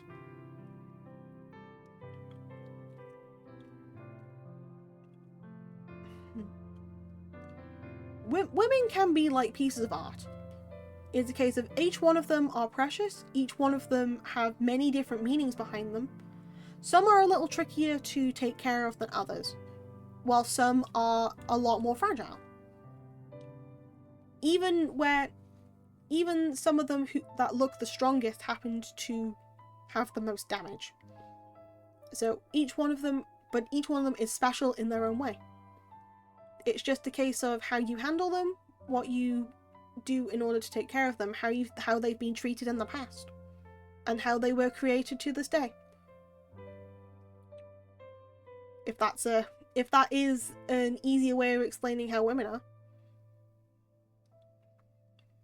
Yeah, Noisy, you kind of came in on like explaining what women are, or like just women in general, because you know, women. Anyway. Fortunately, you are able to make quick work of the princess's nightgown, despite your initial mishaps, spurred on, perhaps, by your anxiety. You bid the princess to stand, which she does, and neatly she steps out of her nightgown. Her motions, once again, as graceful and as fluid as a dancer's. This task completed, you search hurriedly, worriedly, for the princess's red dress. Okay, pandemonium brick by brick, Sherry. Don't worry, I kind of understand the topic. Well, just be careful, Ballada, and I'm glad you slightly understand, Noisy. Where is it? You cannot find it. Sweat begins to prickle on the back of your neck. Your palms, meanwhile, feel uncomfortably clammy. The moment passes awkwardly, uneasily, as you search. The princess standing there, all the while, as naked as the day she was born. Why did you not find her day dress before you stripped her of her night one? What a fool you are. The princess, noting your panic, giggles, then says, "Are you looking for my dress?" "Yes," you reply, your face flushed. "That is what you are doing." "I thought so. I did wonder, before you started undressing me, why you not ask where it was. Maybe it slipped your mind?" It had slipped your mind, yes, to your shame. You are too busy trying not to fixate upon the princess's bared skin to think about how best to conceal it. "My dress is in my armoire," the princess says, glancing over to the aforementioned piece of furniture. The armoire of hers is an intricately carved wooden structure, large enough, or so you estimate, to fit inside it enough dresses to attire a whole ballroom's worth of princesses. I'd like to wear the red one. It's my favourite. Would you be a dear and fetch it for me? I don't want to rush you, but it is rather cold in here, especially when I'm still naked. She raises a good point. You turn away from the princess and make your way to her armoire. Once there, you open its wooden doors and peruse the clothes hanging within. It is just as you expected. Inside that wardrobe lies numerous dresses, all of them finely sewn and decorated with no shortage of ribbons, lace, and iridescent pearls.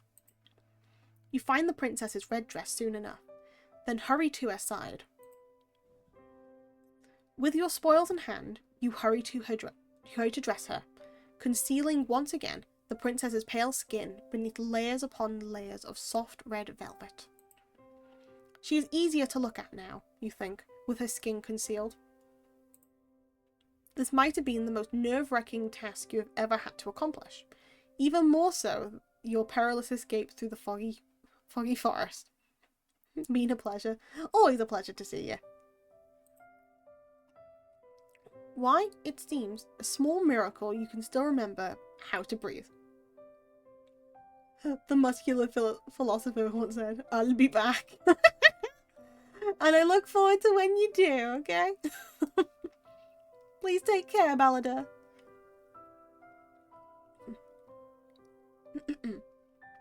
Why, it seems a small miracle you can still remember how to breathe. Ah, that's much better. Thank you, dear one, for your help. You have not been here for a full day, but I already wonder what I'd do without you. Shyly, you assure the princess that you did nothing, really. Nothing beyond your job.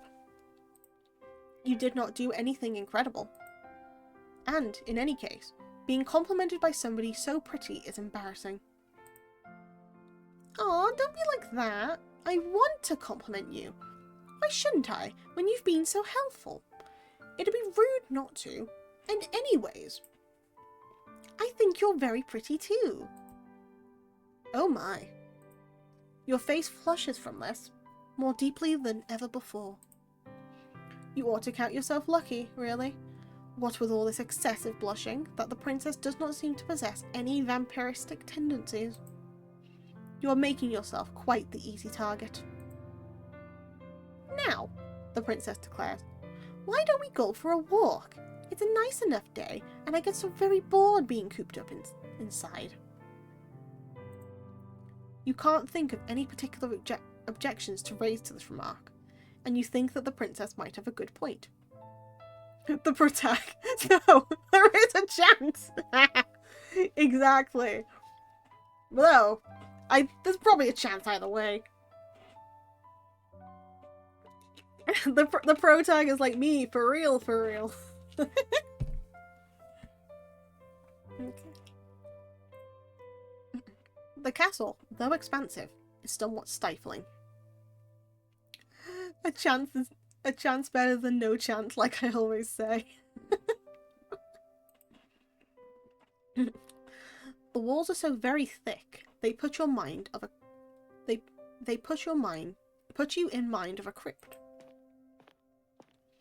With your acquiescence assured, the princess quits her chamber, her posture elegant and her gait unhurried. She seems not to walk as she navigates her way through the seemingly endless hallways of her home, but to float like a cloud. The hem of her dress swishes around her legs, and her hair shifts like a shroud. The castle's courtyard, meanwhile, is sadly lacking in comparison to the princess's beauty.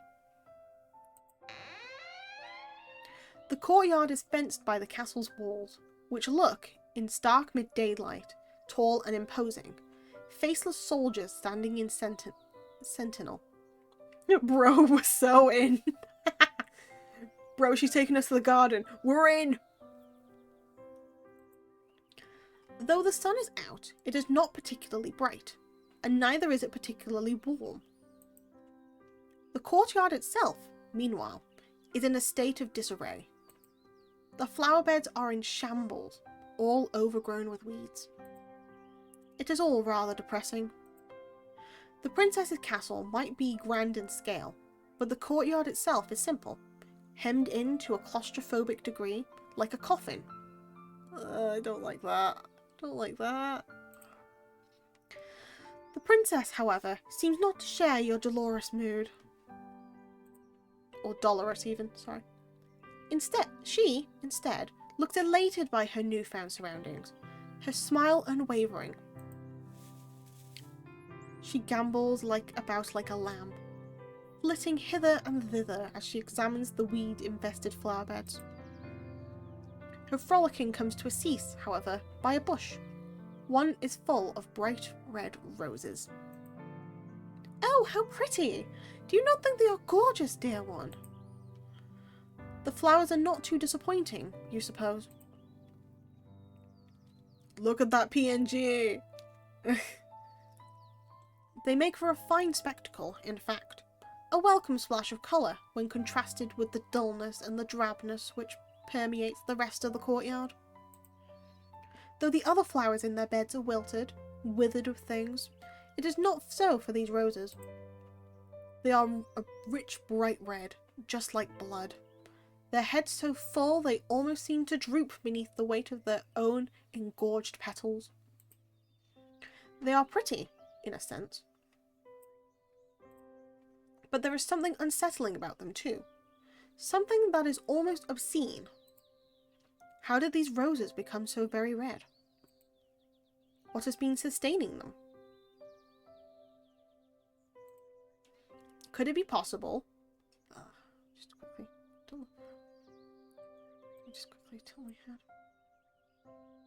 head. Bad joke. It looks like we're burying two things tonight. You know what I mean?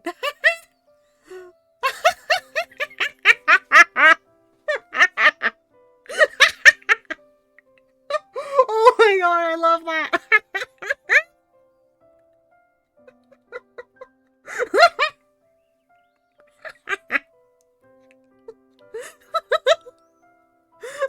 Okay. Oh my god. No, I need to switch on a fan. Oh my god. I'm actually too warm. Okay. Oh boy, I actually have a fan now. Oh my god, I love that. Alright. Could it be possible that these... I can't do the voice! Hold on. I can't do it. I need to be somber. I need to be serious. I need to be serious and somber. Somber and serious.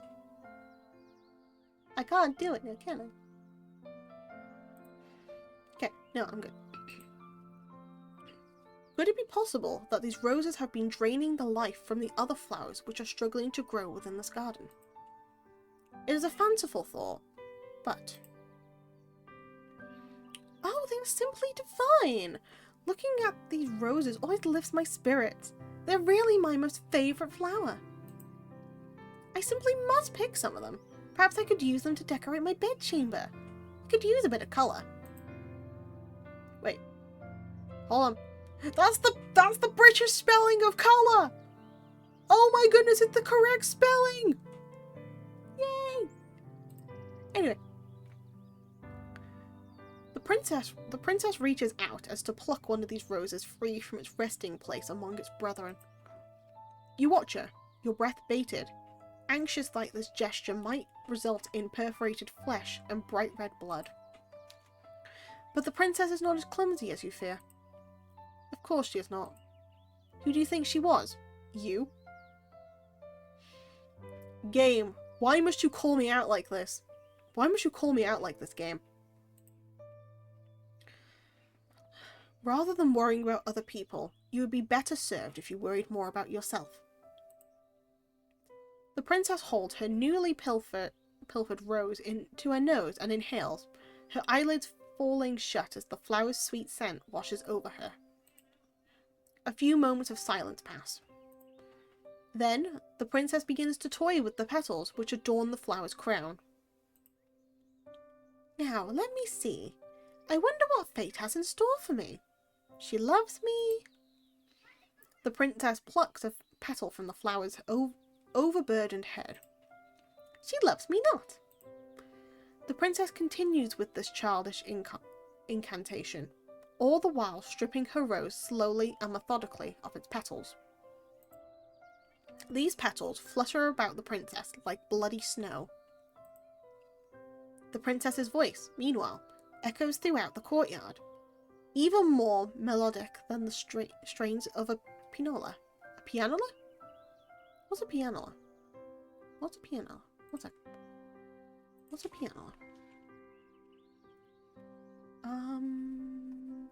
Oh, it's a piano thingy. Okay. Gotcha. She loves me not. She loves me not. The princess's fingers hover over the final petal, which crowns her nearly denuded flower. Pianola is the bar piano thing. Oh, I see. Thank you. I didn't even know that. I'm learning, like, so many things today.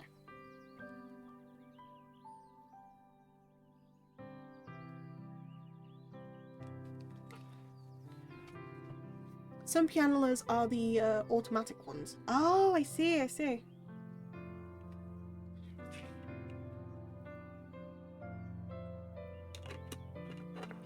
They work like a big music box. Oh, right.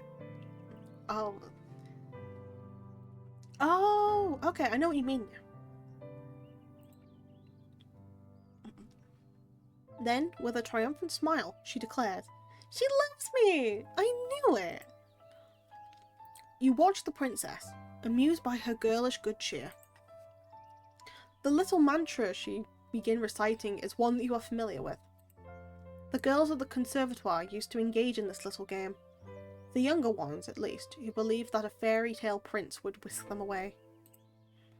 You might have participated in the game yourself, when you were a child yourself, but you never pinned your hopes and dreams on a handsome prince. Your interest in princes has always been minimal. And that's how we figured out you're a lesbian. When it comes to fair princesses, though. See? This is the lesbian love we all needed. Well, that is a different matter altogether, isn't it? Pleasantly, you ask the princess whose love it is she wishes to court, a query which makes the princess giggle. Oh dear one, who else would I be thinking of? Naturally, I was thinking of you. Boys, we're in! okay, that's some development. Yeah. Boys, we're in. We got the waifu. And it was at this moment she knew. Naturally. Bro, she's into us. I know! She said it so easily, as though you ought to have suspected as much. And indeed, part of you did. You wanted to believe, yet part of you was afraid to. You did not want to be arrogant enough to assume that the princess might care for your affections. You begin to blush, your cheeks almost as red as the roses, while the princess laughs. She laughs and she laughs and she laughs, her voice clear and sweet like a nightingale's song, as though you are the funniest thing she has ever seen. You never liked being laughed at when you dwelt within the walls of the conservatoire, but it is different with her. You have not known her for all that long, but you are already entranced by her, ensnared. She has you wrapped around her little finger. Oh my. Okay, this is gonna end bad. You can't literally apply the old. Don't. You're being crazy. Well, you see, about that. The princess's laughter tapers off into a series of giggles as, smiling, she wipes her eyes with the back of her hand. That was quite the amusing diversion, but I've just had an idea. You look at the princess curiously. What idea? You can't tell. She's so hot though. She is. Welcome on in, Griever. Long time no see. How's it going? How you doing? You cannot even begin to guess. I just thought that all this watching must be boring you, the princess says, tossing the rose's stripped stem carelessly into the ground. You should give it a try. Please do. It'll be fun. The princess retrieves a second red rose from the bushes, deftly snapping it between her fingers, and offers it to you. I want to see what fate has in store for you too. You smile at the princess, touched by her enthusiasm. I mean, yeah, but she looks like she can smash you back.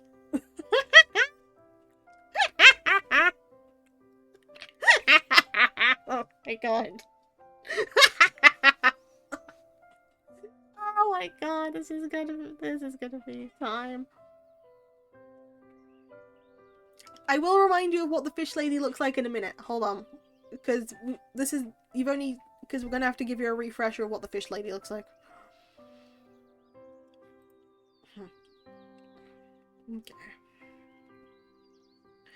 Indulging in childish games like this might not be the best use of your time, but the princess looks so very determined you would not wish to hurt her. What could be the harm, really, in consenting?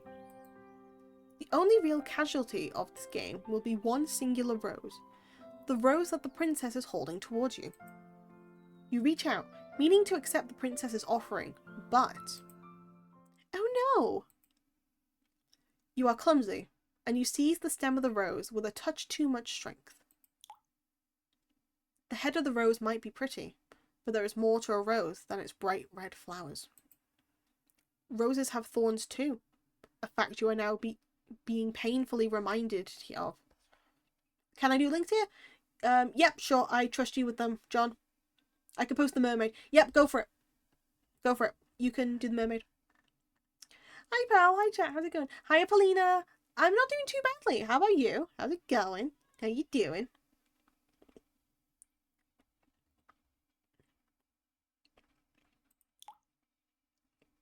Pain flares through your fingers and you gasp. You take a step back, the hem of your skirt swishing around your ankles. Your fingers stinging, and so are your eyes. You ought to have been more careful. Why were you so stupid? You poor dear, you're bleeding, the princess exclaims, alarmed. Then she frowns. This is all my fault. If I'd not suggested this silly game, this never would have happened. Please, let me take care of you. And how is she going to do that? Today my voice kindly came back, so I can talk, but all in all I'm good. I'm very glad to hear that. Yay, you got your voice back. Hell yeah. Having a voice is good. John!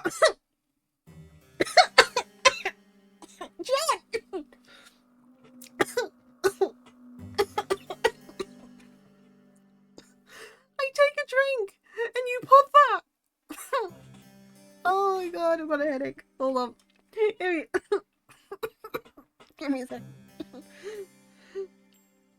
Okay. Okay. Okay, okay. Oh my god, sorry. Sorry about that. Oh my god. Oh. Yeah, your time slot really isn't fitting for me because I'm busy all the time. Can't stay today either. Wish you all fun stream. Sorry, Griever, but no worries at all. I really hope that I hope you take care, and I hope today goes really smoothly for you. I'm sorry about my timing. I can't help that too much, I'm afraid. Oh my god. Oh, my voice. What's happened? Why did you choke on your drink? I didn't get anything. So, John put a comment because of, like... I laughed at John's comment as I was taking a drink. And it kind of hurt. That's why I'm choking. Give me a second. Give me a second. Oh god. Oh boy, oh boy.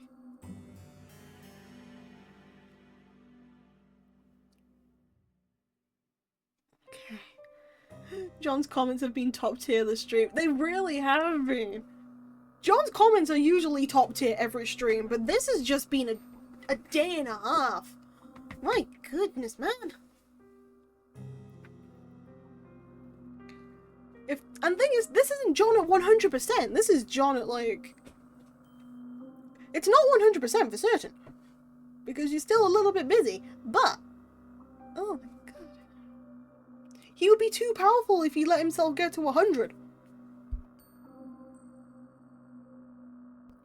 Okay. Okay. Okay, I can breathe now. I mean, that's why there's no Mexican horror. We can't take anything serious. You know what? Fair enough. Fair enough, mind you. We must stop him before he gets that powerful. Look, mixed with that and the propagandas, I think we're done for.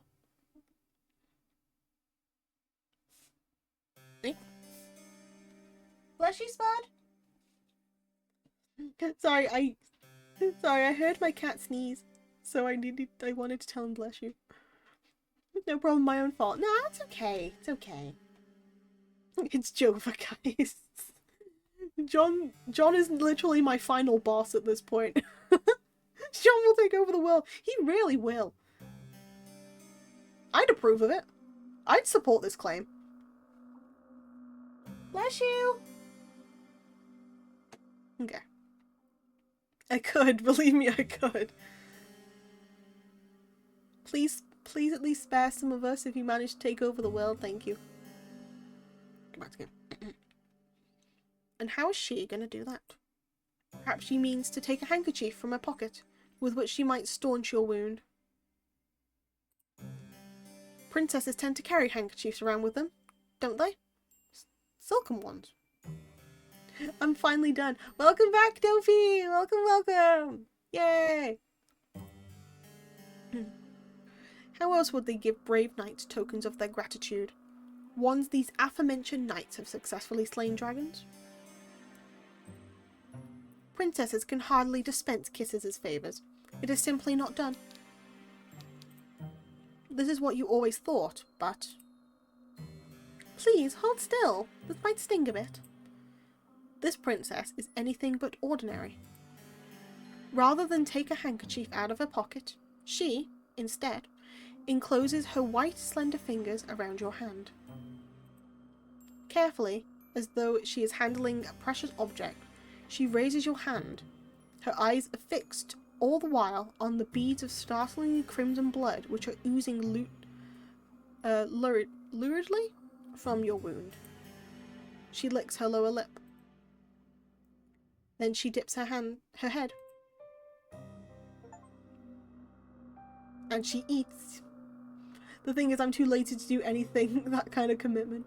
No, you know what? Fair. You'd be way too powerful if you could commit. Okay. She parts her mouth, and with a soft sigh which borders on sensuous, she slips your ingot. Ingot. I can't say ingot. No, it's injured, not ingot. I said it wrong like 4 times. She slips your ingot. Nope. Oh my god. What is with this word? Injured. Good evening, my liege. Good evening, bunny. How's it going? How you doing? Boing. Oi. I thought we got over boings. Also, I am now in dad mode as we Oh, Bunny! This is a lesbian visual novel. Get dadified. Yes.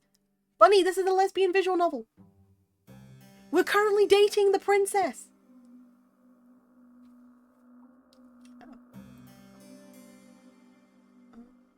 Why is it not showing me the... Let me just allow.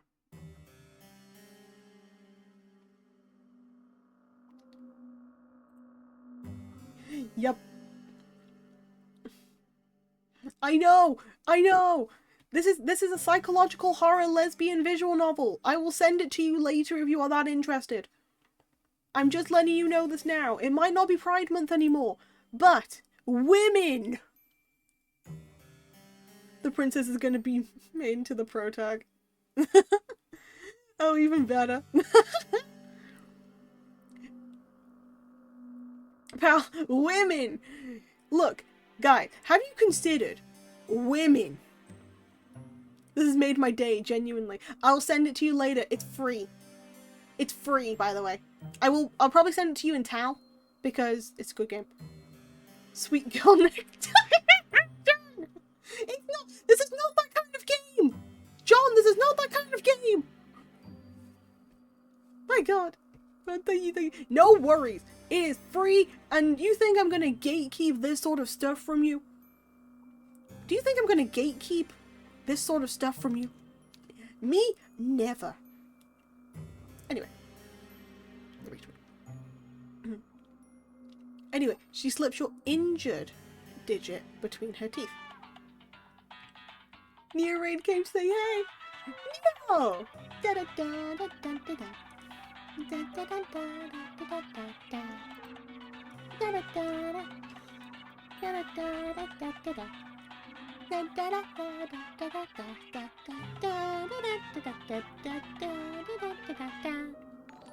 Welcome on in, Neo! Welcome on in, Raiders! Welcome! Also, Maxa Hybera, thank you so much for the follow. Welcome to the archives. The membership's at the front desk. When was I gifted a sub? It was a while ago, actually. But welcome back, man. Welcome back, my Deno. Yeah, how was your stream anyway, Neo? How's it going? How you doing? To people who don't know me, hello, my name is Paldi Acula. I am head librarian and resident witch of the archives. And the archives, which are a library based in the void. We are currently playing a visual novel called It Gets So Lonely Here.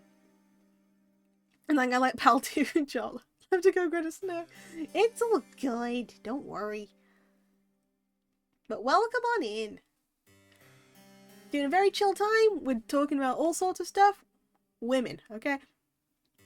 It's fun. We talked about Twitch and YouTube and played some Witchbringer. Ooh, nice. Ah. That sounds like a grand old time. I hope everyone here has been having a good day, by the way. Aw, I'm hoping you had a good day too, Bunny. I've been doing alright. Well, thanks, Mo. Yeah, Mo. I don't think Mobius is here currently, but we will find a way of thanking him at some point.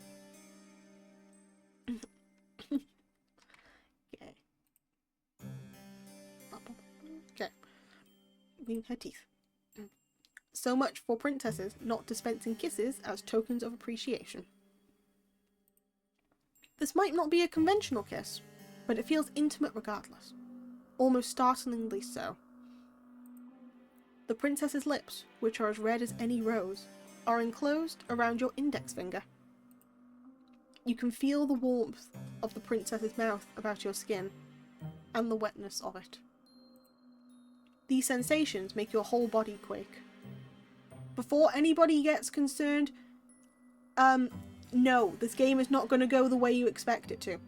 That's why I can't actually put the filter on being like this is sexual conduct or anything, because it's not like that. Princess, kisses suck though. Oh boy. You did not expect this.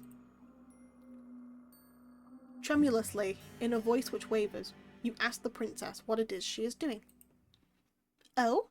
The princess glances up at you, her mouth still enclosed around your finger. Didn't I tell you? I'm trying to stop the bleeding. Yes, you gathered as much, but... Is there a problem? I'm not making you uncomfortable, am I? It is not, you say, that she is making you uncomfortable, per se. But this is rather awkward. You did not expect it, that is all. And is she not worried about that this is unhygienic? Unhygienic? The princess blinks. She is the very picture of innocence, which is funny, really, given your finger is still nestled against her tongue. I don't know what you mean by that exactly. But I've heard that this is the best way to take care of cuts. My nursemaid used to do this for me when I was a child. It's what you're supposed to do. And, you ask, your voice catching in your throat, Did her nursemaid keep staunching her wound with her mouth when she grew older? Well, no, but my nursemaid was dismissed when I was 8 years old. That's the normal way of things. I had my lady's maids to look after me then. The princess tasted human blood and liked it. I mean, maybe. How very interesting. And did they ever clean her wounds like this? No, the princess says, smiling mischievously. Because I'm not clumsy enough to cut myself, silly. Now that was quite the sharp retort. You did not expect it. The way I would already be down on one knee to marry her. You know what? Fair enough, honestly. I feel that. Your face turns even redder, if such a thing is possible, though this might, perhaps, be to your benefit. With some luck, all your blood will flow to your face, rather than to your finger, and your bleeding will stop. Has it stopped? Your injury was not a deep one. There should be no need for the princess to keep on suckling, but she still is. You are not accustomed to intimacy of this nature. It is making your heart flutter. If the princess knew what her mouth was doing to you, you are sure she would not be so very familiar. You feel quietly, crushingly confident that she would scorn you for your feelings, and deem them unnatural. Me trying to confide in my sexuality? It would not be the first time. At this point, you should be used to rejection. Me on a daily? Come on, man! It still stings, though. It stings much, much more than any thorn on any rose could ever. Come on, Bunny, at least struggle a little. Play hard not to get smashed. I mean, I want to smash, but not to get smashed. Oh my god! Oh, I love this. Right. The days pass, following your misadventures in the rose garden, in a relaxed, unhurried sort of manner. Hi, Alarm! How's it going? How you doing? Super Smash Bros? Yeah, Super Smash Bros. Your mad dash through the forest is beginning to feel like a distant memory. So much so, you can scarcely recall the raw, naked fear you once felt as you fled for your life. I mean, I'm an equal opportunity kind of button. Valid. There is no running to be had while you are working for the princess. You would have nowhere else to run. And, in any event, there is no longer any reason to run. Me good, I fell asleep on FaceStream. Oh, I see. No worries at all. No worries at all. Sorry if this woke you up. I'm really sorry. I mean, which Smash though? Smash Melee can be interpreted in so many ways. Oh boy. Smash Bros. Brawl? The shadows which once tormented you have, at long last, begun to recede.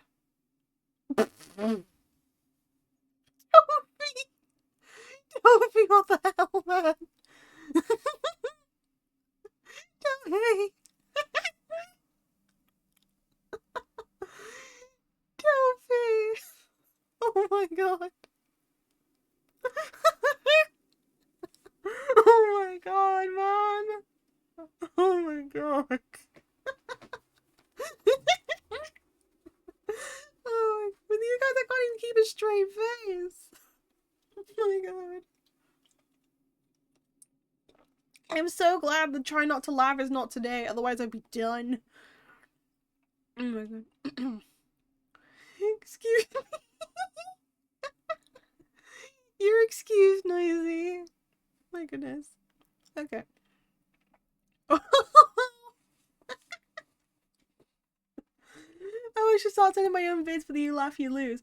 Yep, that should... I did make an extra section for it. I won't be able to pick, like, everything that people have sent, but I'm probably gonna, like, choose the ones I'm not gonna, like, choose the ones trust the most. I will get the majority of them, but I need to get, like, a playlist sorted. Come on, Dofi, it's girls on girl action, not man on dog action!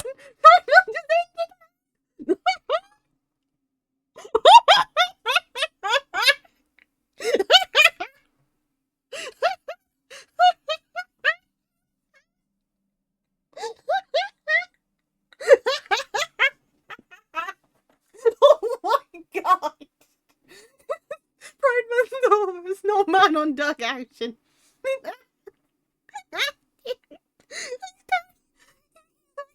Stop.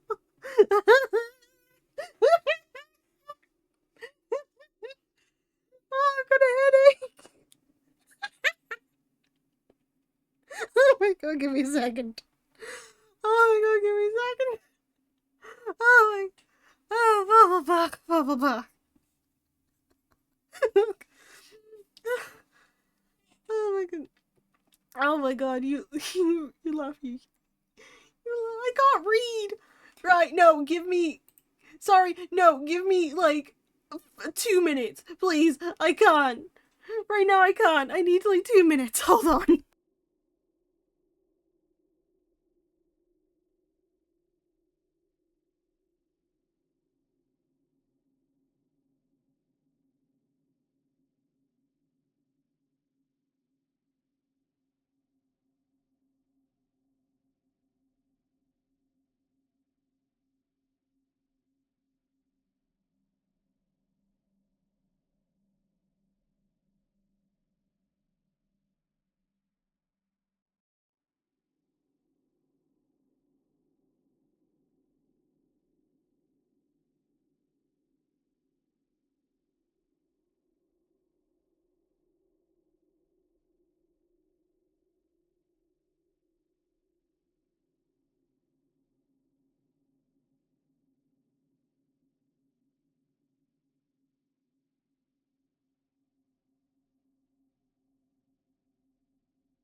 Okay, I'm back. I've had a drink of water. I'm not laughing so much anymore. Oh my goodness. Also, thank you. Also, to quickly answer the question, yes, their name's Skelly Bob. Skelly Bob is my helper in the archives. Yes, I'm all good. The bones are fine. Yes, that is Mika Wazowski. Yes, Dofi's in a bucket. Behind the shelf is a lot of magic and 3 separate things. One is Hina army propaganda. One is Nat before I did a 24-hour stream saying that if I happened to do a 24-hour stream, he would be on there. And another one is what the D could stand for my name. Dad mode. Oh, Daffer. Well, hi Daffer. First of all, there was already a notification to say that I did go live. Secondly, I'm not on the screen, so dad mode currently won't be shown. I mean, dad mode is currently on, but it's not currently shown because I'm not on the screen. Thirdly, can I be on the shelf? Yes, Maz, send me like a picture of you or something, and I will put you on the shelf.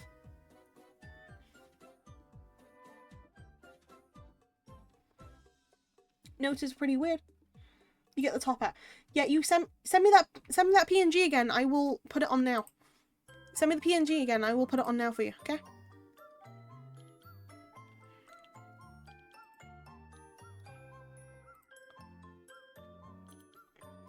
Yeah.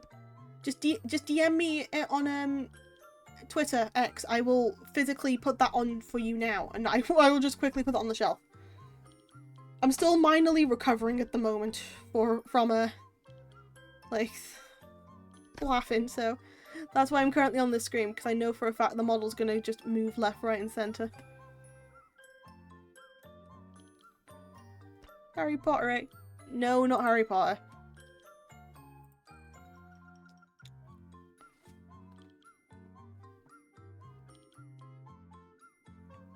Everyone take 5 hydration check for all.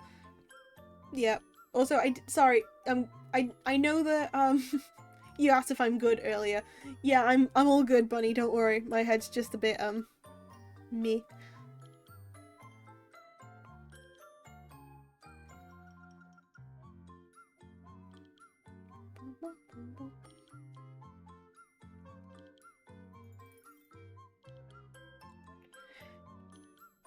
Thank you, Mr. Maziko.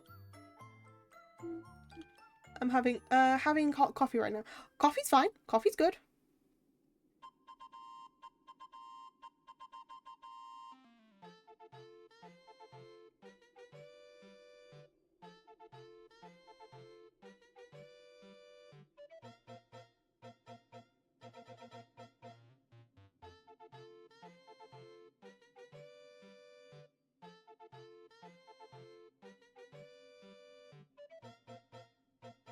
Just quickly sorting some stuff out, don't worry.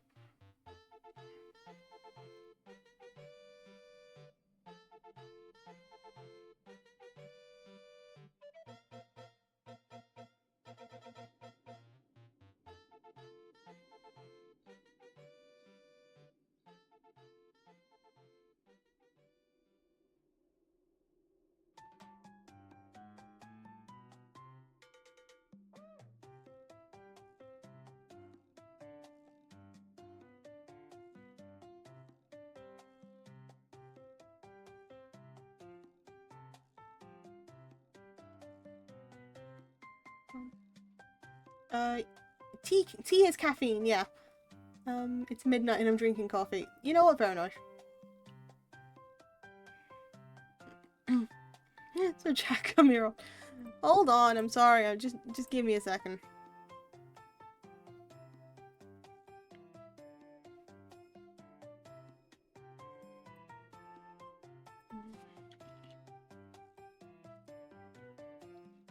Yeah, pretty much. Yeah, I've been here a handful of times. Try to be here every day. Aww.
Okay. Hold on. I tried to be. The times are weird for me to usually sleep real late. I'm sorry. I am sorry about that. I passed my test. Beat my friend. No, good job. Try to at least always watch the VOD. Try to be here to enjoy the adorable pal time. Oi! Oi, oi, oi! What do you mean adorable pal time, huh? So I now need to do some propaganda. Oh god! You actually caught up with the poll stuff. No! Oh boy. Also, thank you so much for lurking, Shrimpy. Hulva amateur. Groovy chill music. Thank you. I found a good book in Mom's library, so lurk for now. Yeah, no worries. Take care. Let me remember Daffy's dad thing. Yeah, it's fine. If you're not a witch, would you be a soldier, poet, or king? I'd probably be a poet, to be honest.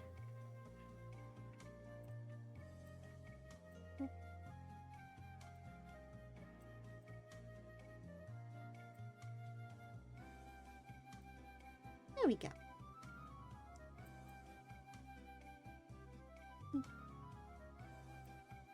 Ta-da! We have Paul Dad Acula. Oh boy. Of course I do, pal. Of course. Pal, we have a contract saying I can call you adorable. Yeah, but the thing is I can call you adorable whenever too, and you tell me off for that. So you can't say anything. But there we go. Oh no, never mind. I lost the thingy. Let me try that again. I lost the... I had you on there, then I lost you. You went poof. And I'll go put you back. There we go. Done. The witch adorable. Oh boy. Yeah, it's me. Sorted. I'm back. I had something to do quickly. No worries at all. Welcome back. Welcome back. I've just been laughing. That's literally it. I've just been laughing.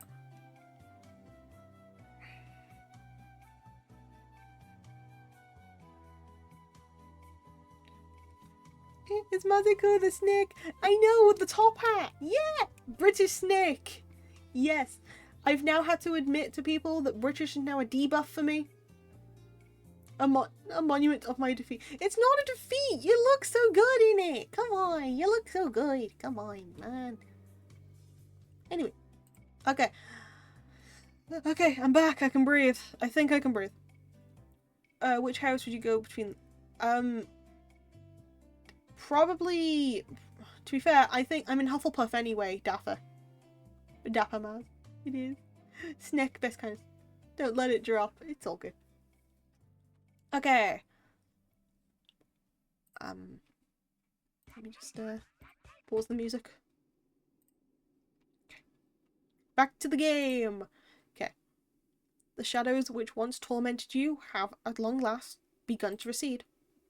You can scarcely recall, as you lay down in bed, the petty cruelties you were subjected to by your classmates at the conservatoire. They no longer matter. Your attention is focused, not upon yourself, but upon the princess. The more time you expend with her, the more you come to care for her. You have become quite besotted with her, but you are yet to realise it. Well, I never. I'm back. Welcome back, lady. Welcome back. How very ignorant can one girl be of her own feelings? Thank you for the head pats, and I guess I am bunny mode for a bit. The princess is not half so ignorant as you are, though, despite having spent her whole life within the palace walls. The weight of her own feelings are not unknown to her, and during one stormy night, she chooses to make them known to you. You are in the princess's chambers later, perhaps, than you'd ought to be, later than is strictly appropriate. I had to retuck my sister in bed because she couldn't sleep. Aw, poor thing. I hope she can at least sleep, okay? It is dark outside, and there is little save the light of the moon to alleviate it. That, and the fire which crackles in the grate. You have only just finished stoking that very fire, and now you rise. You look to the princess, who is lying in her bed, and you bid her a good night, as you have many nights past. Yeah, she's sleeping now. Good, good, good. I'm glad to hear it. With a neat curtsy, you prepare to leave. But the princess... I was going to read that as the arson's plaintive voice. Because I read Mazuko say arson. The arsonist's plaintive voice. No. I was watching you beside her and she told me the lady looks so pretty. Oh my goodness. Oh, she's precious. I adore your sister. She's precious. I mean, it's not that far though. Oi. I mean, it fits with the propaganda for today. But the princess's plaintive voice gives you pause. Wait, dear one. Do not go.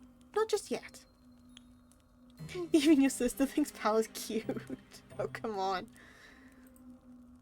Perplexed, you pause, and then look back at the princess. Though she is smiling, her expression is usually one. Is she alright? Oh, I'm sure I'll be fine. It's just nights like this, you know, which make me feel a little out of sorts. And what, you ask, does she mean by that? Only that it is very cold and very dark. And it is very windy besides. I'm afraid there'll be a storm later. It was awfully cloudy earlier when we went out for our walk. The princess is not mistaken about that. The sky, when the pair of you promenaded about the garden earlier, was grey and steely. The wind biting cold. You can hear the wind rattling mournfully against the panes of the princess's bedchamber. The princess's castle is built of stone, and is well fortified, but even with the fire, it is rather cold. You do not like to think of how much chillier, by comparison, it will be in your humble bedchamber, which is not fortunate enough to have its own fireplace. It might sound childish, but I've always found it hard to sleep on the stormy nights like this. They make me feel uncomfortable. You look at the princess with no small degree of sympathy. No longer clad in her bright red dress, she looks oddly, uncommonly vulnerable. Will she really be all right? All alone in her oversized bed? In her high-ceilinged bedchamber? You know it is silly of you to contemplate such a query. Why would she not be all right? There is nobody in the castle to hurt her. But still, you fret for her. Holly, you have a great story-reading voice. I feel very relaxed. Oh, she's pretty. Yeah, she's pretty. Oh, thank you. To be fair, Bunny, you've heard me like read different stories. You've been very used to me reading like more of the upbeat stuff I've written, but not like any of the somber stuff. But thank you, seriously. As her lady's maid, it is your job to fret for her. You would never want your mistress to feel unhappy. You ask the princess what it is she would have you do, and the princess perks up at this, pleased, perhaps, that you are taking the initiative. I wouldn't like to take up too much of your time when it is so very late. Would you mind sitting with me a little while longer and reading to me? Provided that you can, of course. Well, you see, lady, if you want reading, I'm your girl. I'm your witch. This is a fair enough question, but your pride bristles regardless. Hastily, you reassure the princess that yes, of course you could read. You are a poor student in many aspects at that conservatoire, but you have something of a gift when it came to the literary arts. She's just me like me for real, for real. See, even she thinks you have a great reading voice. Aww.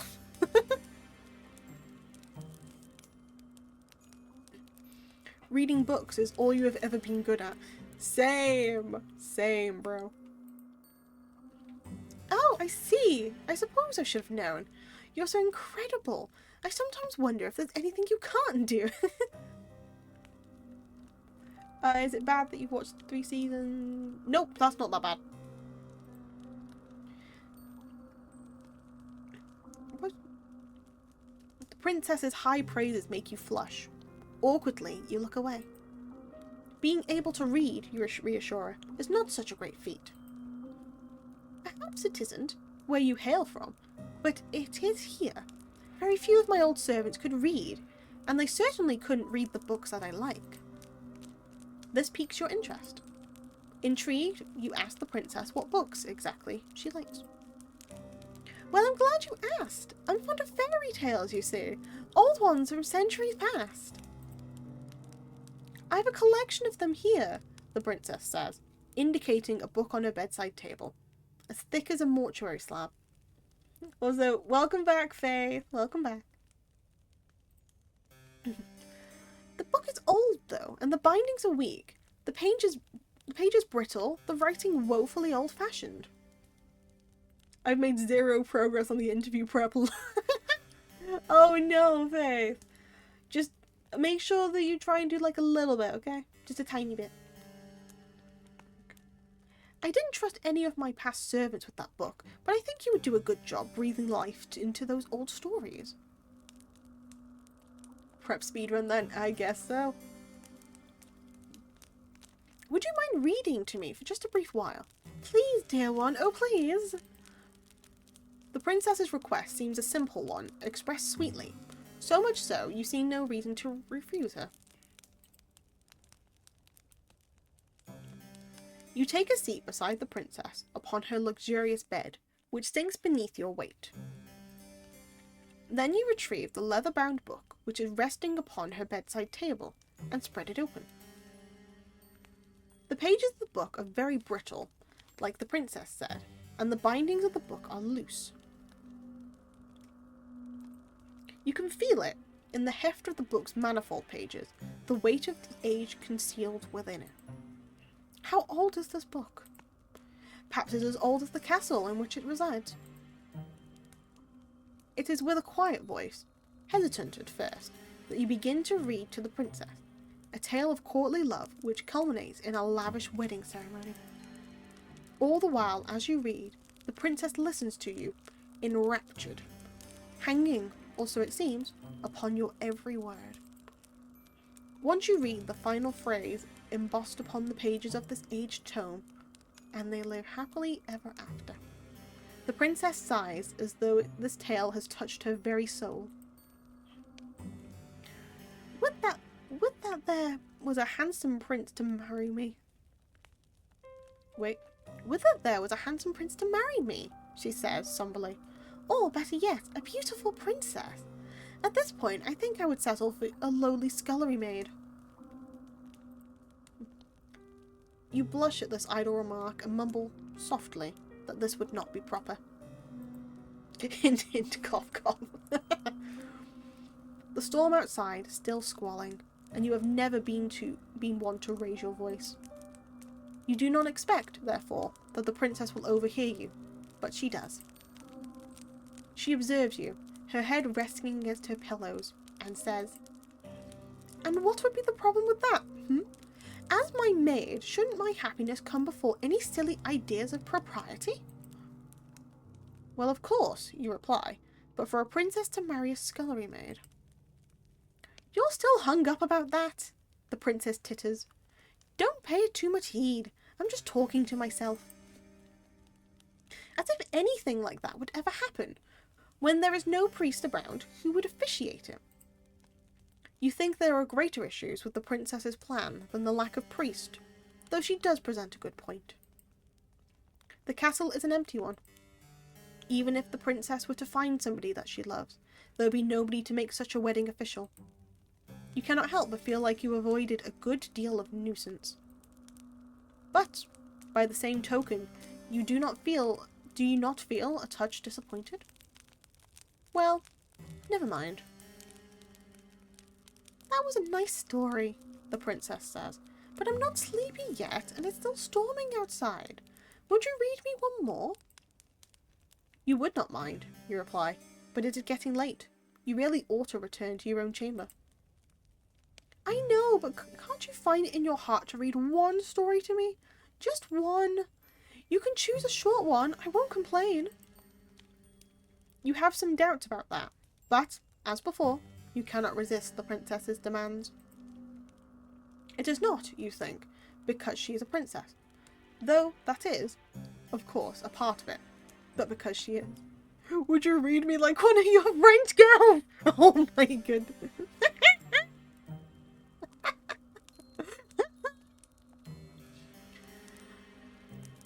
Okay, I will read to you like one of your friend, like your friend, one of your French girls. What? If I'm reading into you, magnifique. Oh my goodness. Well, radiant. You would not, you think, as you turn to the next story recounted in this aged compendium, want to upset her. You would rather cut out your own tongue. You read another story to the princess, which is of a similar vein to the last. Impossible adventures culminating at their close in a happy marriage at their closing. This tale delights the princess just as much as the tale you read prior, and she begs for another, then another. One bedroom story becomes 5, and even then, when the candles which flicker on the princess's bedside are close to guttering out, the princess is not satisfied. Like a grasping greedy child. She has never heard of moderation. When she wants something,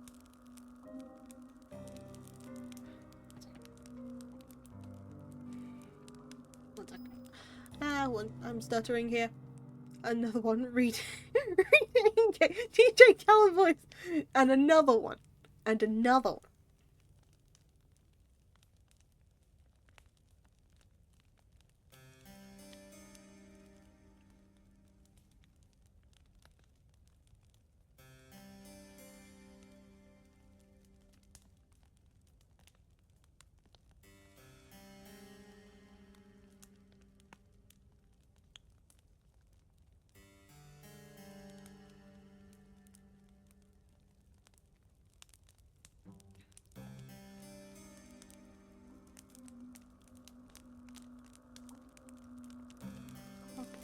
Okay.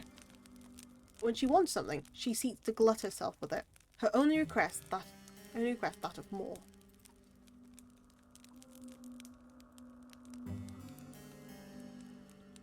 If she were less comely, perhaps her inability to adhere to the word no would be seen as a character defect.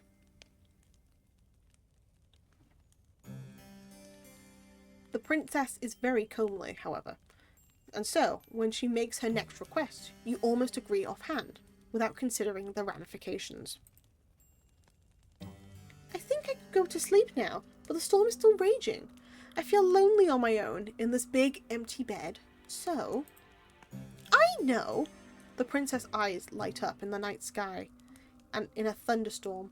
Why don't you sleep with me?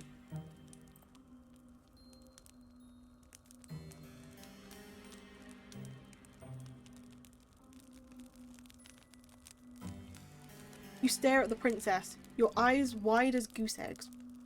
Slowly, you blink. Then, just as slowly, you bid her to repeat herself. Hey yo. I mean, just don't handhold and it should be fine. Didn't you hear me? The princess giggles. Maybe you've been so busy cleaning up after me, you've neglected to clean out your own ears. I feel John was coming up with a comment right now. I thought there was no Super Smash Bros. In this game. There isn't! There isn't no Smash Bros. Also, yeah. Thank you, lady. Yeah. I said, dear one, would you like to sleep with me? If that is the question she truly meant to ask, then it is easy enough to answer. Of course you would like to sleep with her. It would be an honour. But would it really be alright for you to accept such an invitation? It must be a gross breach of protocol, surely, for a lowly domestic such as your shelf, Your shelf, huh? Yourself to share a bed with a princess. Yeah, the covers of the game says it cannot believe they don't smash. Oh my god. You sit upon the princess's bedside, fretting, while she observes with wide, beseeching eyes. No, come on, don't flag up your shelf. She is waiting. Well, what's the matter, dear one? Why do you tarry so? Could it be? The princess' lower lips begin to tremble. Don't you want to lie with me after all? Now listen here, lady. No, new emote, your shelf. The sorrow present in the princess's voice and in her face makes you feel awfully guilty. Hurriedly, you console her. You tell her, in no uncertain terms, that if she truly wishes to partake in your company, then you have no qualms with it. Why would you? Well then, don't just stand there dilly-dallying, silly. Come and join me, come. It's just the shelf, but as an emote. I could probably do that, to be honest. And that is what you do, after returning, briefly, to your own chambers, to change into your nightgown. Once dressed, you waste no time in returning to your impetuous princess's side. No way the shelf could have been the emote there. Look, if I've already made a frog and a penguin into an emote, somebody put it in the suggestions for me, and I will remember to do it after stream, okay? I will make the shelf into an emote. I mean, it totally can. I got you. Thank you. Okay. Once dressed, you waste no time. She is already lying in a glorious four-poster bed, awaiting your return as though you were a knight-errant gone away to slay some wicked dragon. The princess giggles when she sees you. In your haste to change, you made a hash of the buttons, and she bids you to come closer. Let me fix that for you, silly. Oh no, you say. I couldn't possibly let you do that. But I am a servant, after all. I'm but a servant. Should it not be your job to dress her? Maybe so, the princess says.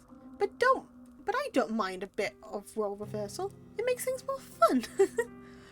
Okay, Noisy, who do you want me to compliment then?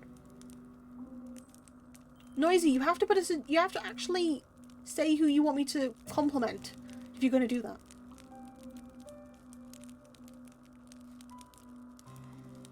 You try a few more refutations, but in vain. Oh, Noisy.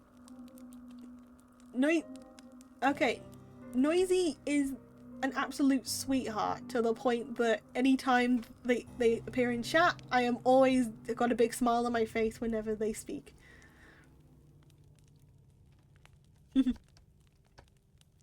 Yep. Whenever Dofi appears, I always have a big smile on my face. Noisy again. Okay, Noisy. I absolutely adore how kind you are. Because it's to the point where when you're on streams, it is just you are both kind and very open and honest about stuff, and it's just very refreshing to see. You are absolutely amazing. Bro, minded the rap. Minded the rap classic. Rap classic, lose your shell. Oh, I love that. Okay. You try a few more refutations, but in vain. The princess summarily discards all of them. Quiet at the princess' mercy, she might be even more stubborn than you are. You capitulate to her demands. You let the princess unbutton the front of your nightdress, then rebutton them, so the fabric of your plain gown is drawn shut. Satisfied with her handiwork, she has very elegant hands. The princess draws back and pats the mattress beside her. Now come in. It must be horribly cold out there, but these sheets are warm. Coyly, the princess smiles. And so am I. You feel warm yourself as you slide into the bed beside the princess. Your face is red as the gown the princess often wears. as red as the roses in the castle ground. Time to cue Careless Whisper. All the while, your heart is fluttering. Does the princess know what an effect she is having on you? She surely must. How could any woman be so blind? There, the princess exclaims once your body is lying beside hers. That is much better. Do you feel cozy now, dear one? You swallow and, with a shaky voice, you reassure her. Yes, you are cozy. You are quite cozy indeed. Very good. The storm might be raging outdoors, but it can't get us here. I know, when I'm with you, I'll be safe. It's strange, but... The princess reaches out, then takes your hand in hers, twining your fingers together like a chain. When I'm with you, I feel so very light. It's as though nothing in the world can hurt me. You make me feel safe, so I want to make you feel safe too. I'll take very, very good care of you. I promise. You return her smile with one of your own, touched by her thoughtfulness, though something about her promise does make you wonder. Don't press X to doubt. Should it not be your job to look after her, as a domestic? In a way, the princess replies, after a pause, but you've been taking good care of me already. Now I need to return the favour. As a princess, I'm supposed to look after my vassals. It's all part of the job description. You were unaware that being a princess came with a job description. You thought the profession came with far fewer written responsibilities and far fewer forms to sign that, say, becoming a doctor or an astrophysicist or a mathematics professor. You tell the princess this, sleepily, and she laughs. You do say some funny things, dear one. I think you must be tired. Rest your head. You've been working so hard. I think you deserve it. Yes, you think, only half conscious. You think you deserve it too. You've been working hard for a long time. Have been running for have been running for even longer. But now, at long last, you feel like you can let your fears go. Your eyelids begin to droop. Your body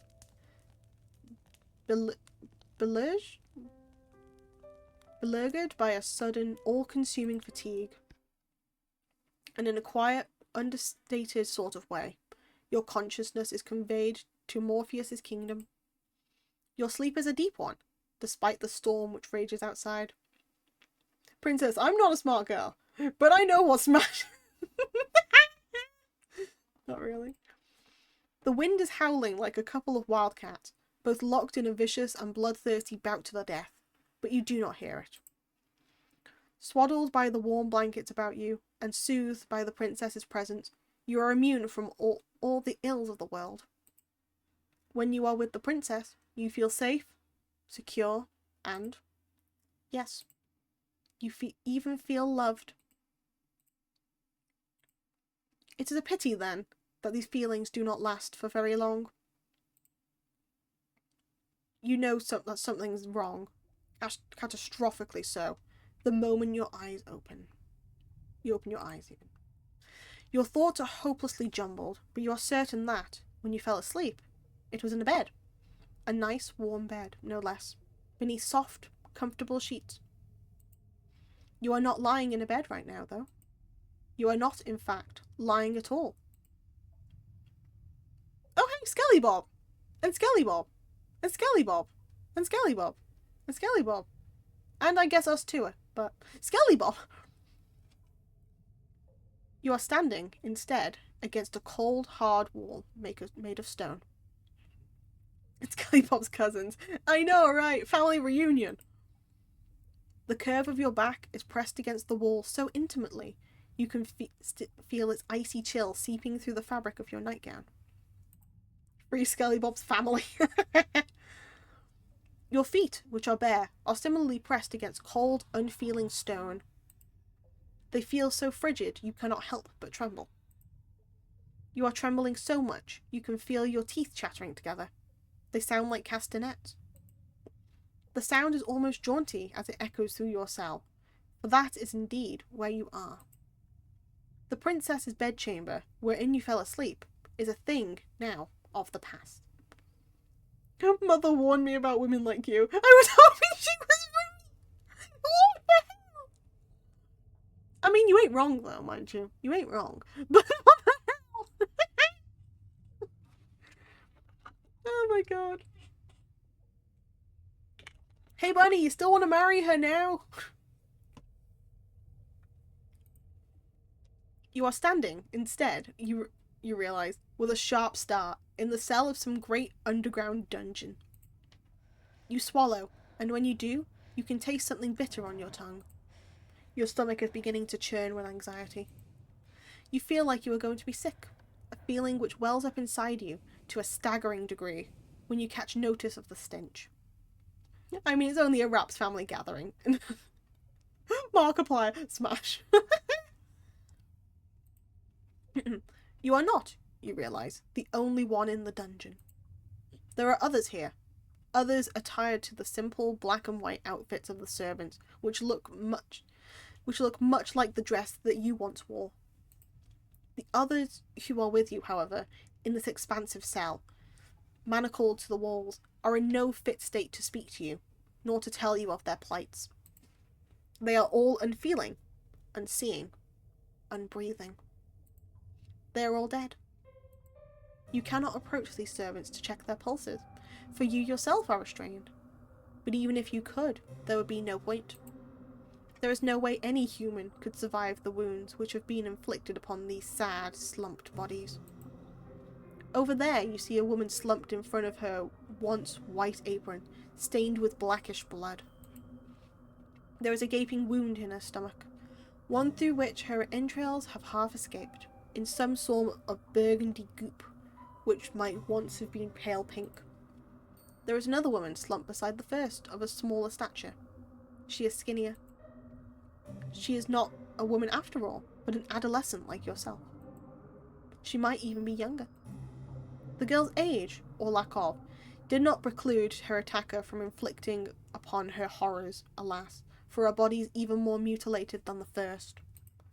Her body is peppered with even more wheals, and her face has been half smashed in. Only one eye remains, staring fixedly at the wall opposite her, in the ruined remains of what was once her skull. Over there, you see a woman who is missing both of her arms and her lower jaw. Over there, you see another who is missing her entire lower half.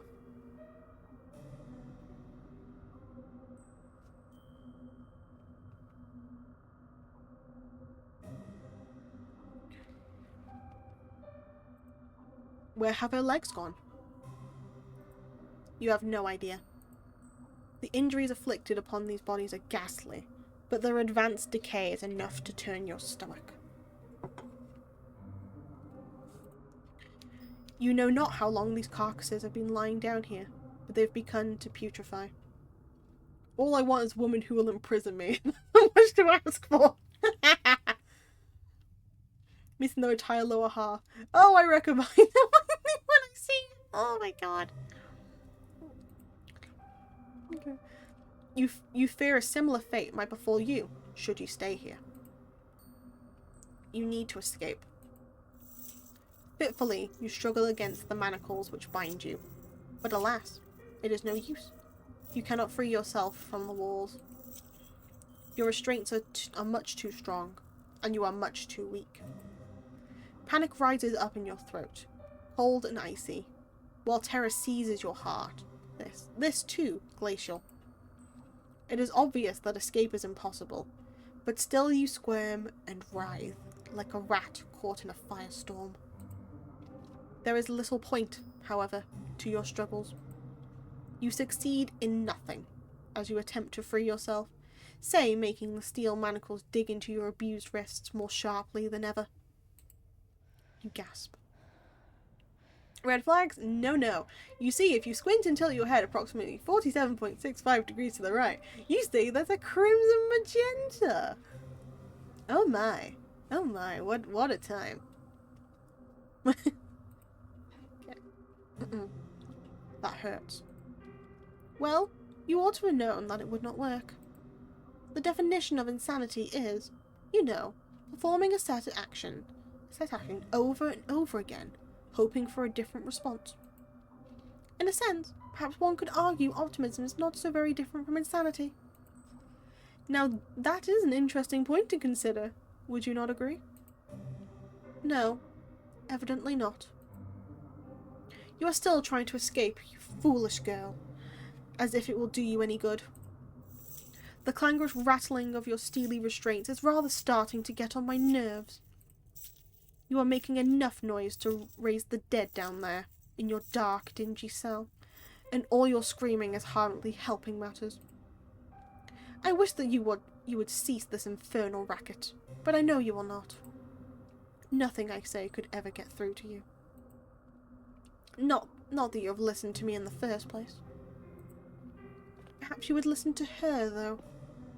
So we're not smashing in the traditional sense of the word. No. Is she not your kind, considerate mistress? Look now, she's come all this way into the dark depth of the castle's cold, inhospitable dungeon to see you. Is that not kind of her? Oh, dear one, the princess trills, entering the dungeon with a series of light, littling steps. It would seem you are finally awoken. How are you? Based on all that infernal racket you've been making, it would seem like you have no shortage of energy. Balefully, you turn your head so as to meet the eyes of the princess. She is standing but a few paces away, beneath the roughly hewn stone arch which bids one entry, but rarely and ever an exit, to the dungeon. The dungeons are dull and drab, but the princess is wearing her favourite red dress. It is so bright and brilliant that, for a few moments, it hurts you to look at her. Once the red of the princess's outfit made you think of romance. Now, it makes you think of violence. You must forgive me for leading you down here for so long. That was unfair of me. Well, I did think of waiting here with you, by your side, until you awoke, but... Once again, the princess giggles. A light, airy giggle, which does not at all suit the situation in which you have found yourself. A dungeon is not a fit place, after all, for a princess. It is horribly cold here, and so very drab, that there is nowhere nice and soft to lay my head. I could have brought my pillows down from my bed, I suppose, and my blankets. But then they would have gone dirty, and that would have been a disaster. I need to be more careful. I won't have anybody left to clean up after my messes soon. Not when I've dispatched of you. Once again, the princess laughs. Her laughter is light and littling, like the chimney of like a chiming of a silvery bell. But it does little to alleviate your concern. If anything, it makes you feel even more alarmed. Did she say meant to dispatch of you? Yes, that's right. Could you not tell? I thought you might have figured that out already, after waking up in a dungeon, silly. Still smiling, the princess takes another step towards you. Would that you could, you would cringe away from her, but you cannot. Why do I always end up with the crazy ones? I mean, the crazy ones are the best. As somebody who is... I mean, there's still a chance. There still is a chance. Always a chance. You are completely powerless. The princess reaches out and places a hand upon your cheek. Her skin is very white, and though her touch is cool, it is less so than the frigid air in the dungeon. Though your body is aching, the princess's touch is gentle, and you find yourself leaning into it subconsciously. You wish she would keep holding you.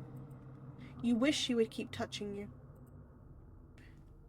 You luxuriate in her kindness as best you can. But, though the princess's caresses are tender, your circumstances rather undermine them. How can you relax like this? Ah, you're such a good girl, the princess says, in a cajoling sort of voice, as one might address a cat. You've been so lovely to me while we've been together. I really couldn't have asked for a better servant. I feel as though I've been spoiled. Why then, you ask her, is she doing this? Improbable thought though it sounds, she must be the one who chained you up. There is nobody else in the castle who could have committed such a feat. Everybody else is dead. Why yes, how very astute of you. I was the one who orchestrated all of this naturally. Naturally, she says, as though her portrayal is a matter of course. Naturally. Why, you ask, is this so natural to her? What does she mean to do with you? Oh, only what I've done to all my other servants.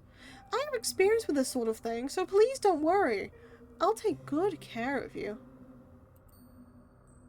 And by take good care of, she means? Naturally, I'll kill you.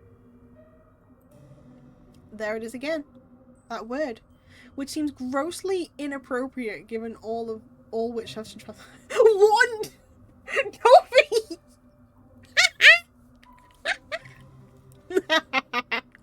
Oh my god. I mean, I wouldn't. Actually, no, I kind of would mind being killed in this sort of way. Dopey is still in. All in. Okay. Naturally. There is nothing natural about this. Do you not think so?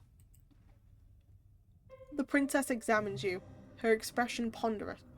I can fix her. No, no, no. My usual phrase now is, I can make her worse. Look, we can at least respect Dopey for sticking to their guns and preferences. You know what? Fair point. Absolutely fair point, Neo. Honestly, John, a little bit of obvious affection and I'd be swooned. Aww. But Dopey, we all love you. We all love you. It's natural to me, even if it isn't natural to other people. This just feels right. The murder's instinct is a plus. So basically, you're into yanderes, huh? Also, thank you for the redeem, Noisy. Yeah, don't worry. Dopey, don't worry, I can love you a long time. Imprisoning her servants in the dungeon and letting them die? Yes, exactly. There is a bit more to it than that, though. Oh. Of course there is. I like you, dear one, the princess says, in a voice which sounds uncommonly serious. You have been good to me, like I said, and kind. For that I will be eternally appreciative. It sounds weird, I'm not gonna lie, my friend. I mean, I can always make it more weird. John. John, dude. You have been so good to me. In fact, that simply being with you is not enough. Not anymore. Your company can no longer content me. I am a greedy, selfish girl, you see. The princess's smile widens into something sinister, her eyes flashing with a fiendish fervour that you have never before witnessed. I don't doubt you, John. I don't doubt it either, Mathka. Also, welcome on in, Squiddy Lee.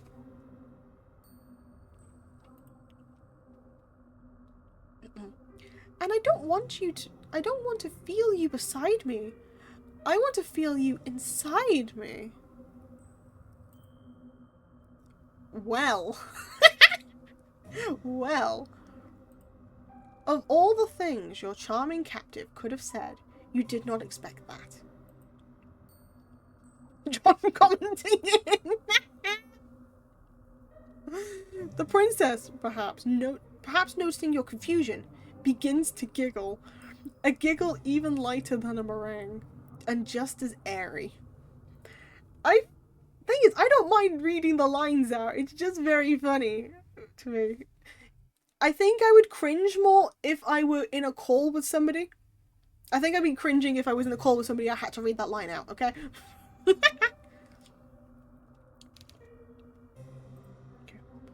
It is just as inoffensive. I do have a very particular set of skills. Skills I acquired over a very long career. Skills that make me a nightmare for people like you. I need that framed as well, John. Thank you. I can see that you don't understand, dear one. But you aren't the only one. My last lady's maid said that too. Wait, Wanley, the princess sighs. A beleaguered woe is me sigh, which makes her look even younger than the scant handful of years she truly possesses. And the one before that, and the one before that, and the one before that. I thought that you, at least, might be able to appreciate my point of view, but perhaps not. I don't think it should be too complicated to grasp, really. But maybe my way of looking at the world is a bit unique. That's what my nurse always used to say, at least, when she still had the breath to speak, of course. You look at the princess. Where else is there for you to look, really? Your eyes are fixed to her face. Yeah, I know that's a I know that's a movie quote. I still find it very funny. She is still smiling, but there is something sinister about her smile. Or perhaps, in your anxious state, you are only imagining that there is something sinister about her smile. It is easy to see things which do not really exist when your surroundings are festooned in shadows. In actuality, however, the princess does not look any different to how she usually does. Neither is she acting any differently to the way she usually acts. She has not changed. It is only your perspective of her that has changed. Tremulously,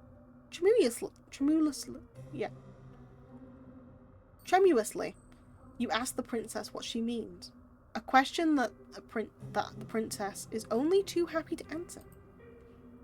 It's simple, really, like I said. You were wondering, weren't you, why there weren't any guards or any servants in the castle when you first arrived here? The question had crossed your mind, yes. You are sure that the princess said her ministers sent them away, though? Was that a lie? I wasn't being hopefully truthful, no. I thought you would be afraid of me if you knew what actually happened, and I didn't want that. I wanted you to stay with me. My minister didn't send anybody away because I don't have any ministers. I dispatched of them too. Did she now? You suppose you ought to not be surprised, but you still shudder regardless. My ministers were very much fun, I'm afraid. They had a lot of ideas about what I should and shouldn't do after my parents died. The princess stares at you, her eyes wide like black holes, empty, yawning abysses.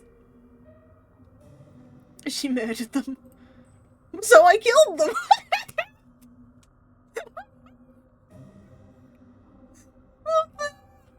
So she murdered them.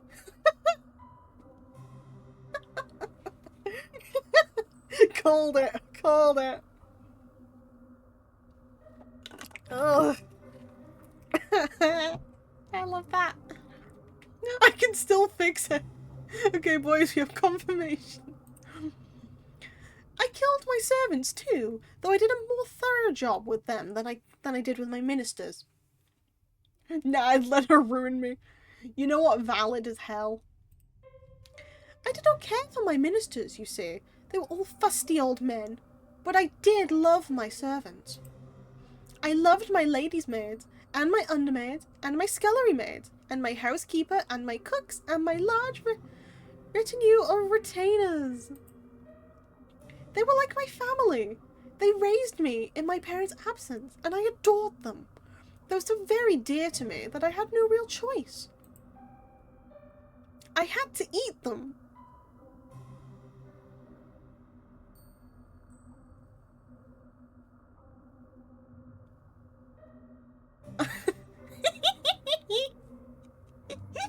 So I had to. Okay, we're kind of still in.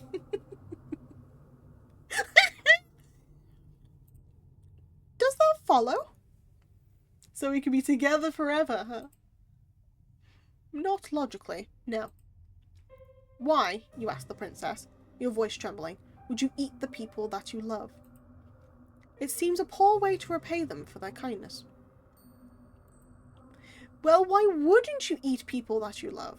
I don't think there could be any greater way of showcasing one's gratitude. Unless you have any better ideas. I have several, lady. One is not eating me. I don't think she was flirting with you then. But Lady Hart, why not? Nah, that's the best option. You know what, Art? Sure. I don't taste very good. I mean, snake meat is a delicacy somewhere. No, not just your sound. Everybody here supports the crazy. Everybody here supports the crazy. You weren't expecting the princess to turn the tables on you quite like this, and, dumbfounded, you stare at her. No snake meat. Gotcha. Gotcha, okay. I mean, she likes to play with her food in a whole new meaning. Fair enough. True. You know precious little about love yourself, so it is hard for you to form a convincing rebuttal, but you muster up a few token arguments. You tell the princess that eating people isn't very nice, and neither is it strictly legal. I don't know, people say snake meat tastes like chicken. A better way to show your gratitude to your servants would be with increased wages, or increased holidays. The princess listens to your arguments, her expression astute, like a student poised to take notes on a very important lecture. I'm in danger. It wasn't me, I've never eaten your kind. Snake do taste like chicken, with less meat and more bone.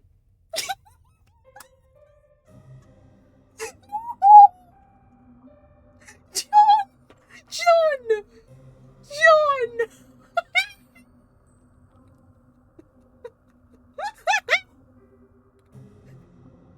If you think about it, I knew you ain't broke.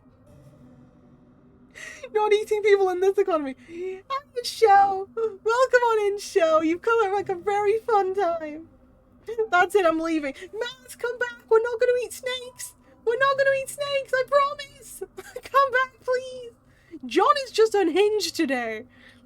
I play one lesbian visual novel, and John is unhinged. I ain't paying like $500 for a few groceries. Fair enough. Oh my goodness. Maz, come back. I'm sorry. Oh my god. My throat's going. My throat's going.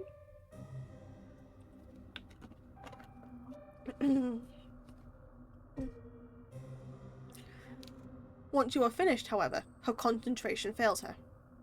Her shoulders begin to shake. But it is not with remorse for what she has done. But never before I expect this chat to get unsay so. Here's the thing, Noisy. The chat is actually extremely say-so, but it's a case of I have said in the past, I don't mind comments. I don't mind, like, unsay-so comments. It is whether people choose to make them, that is the entirety of the point. But because of how I tend to be anyway, I think it's a case of the chat usually stays quite say-so because I don't tend to read too much of it out. It's okay, Maz, I would never eat you. Unlike the princess here, I know friends are not food. True. I'm one of the tamer people in chat. Yes, you are. You really are. Thing is, I'm usually okay with, like, the unsay-so stuff, but it's a case of I think people are knowing, like, where the limit is for how much we can say. But I personally don't mind at times if it's just, like, little bits and pieces. So this chat can get unsay-so, it's just usually we don't usually bring up too many unsay-so topics as it is. I'm an innocent little duck. Yes, you are. Yes, you are. You're a very innocent little duck. And this is why I have a safe word. Well, not a safe word. I have, like, a safe command. So if anybody feels uncomfortable by any of this, you just do that. We can, like, stop. We can, like, tweak it. So, again, that's why I have, like, the safe command up and running now. As long as I won't eat, I'm good. Of course, you're not going to be eaten, I promise you. Well, you're not going to be eaten. Her shoulders begin to shake, but it is not with remorse for what she has done. Instead, she is laughing. Oh, dear one, that's very funny. But why should I care about the law? I'm a princess. One day I'll be queen. I am the law. That is a good point. But would eating people not turn her subjects against her? It's okay, Matt, you're not going to be eaten. You can be loved and appreciated here. Yep. Always. Always loved and appreciated in this chat. 100%, okay? And if anybody says otherwise, I will be having a word with them. And with Wazuko, I prefer living. I've got no comment. That is a good point. But would eating people not turn her subjects against her? What subjects? I'm no fool, you know. No matter how I might act. And I know what happens beyond the castle walls. I know all about the plague. Once, I might have had a populace to govern, but they're all gone now. I'm a princess in nothing but name only. A monarch without any subjects. Don't you think that is sad? I know I do. It's so woefully lonely. If she feels lonely, then why has she been systematically slaughtering all of her domestics? It doesn't make a lick of sense. Otherwise, for Dofi living is all. No, John, no. Dofi can live. Dofi likes living, okay? It's not optional for Dofi. It's mandatory, otherwise I'm going to be very upset with all of you. I'm going to be very upset with all of you if you end up not, okay?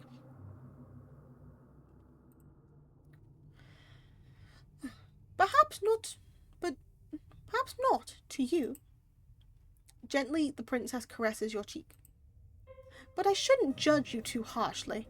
As much as I like you, dear one, you are a commoner. Perhaps you can't understand the intricacies of my thoughts. I got it. Not Ultimate Smash for Dofi. Not that kind of Ultimate Smash, no.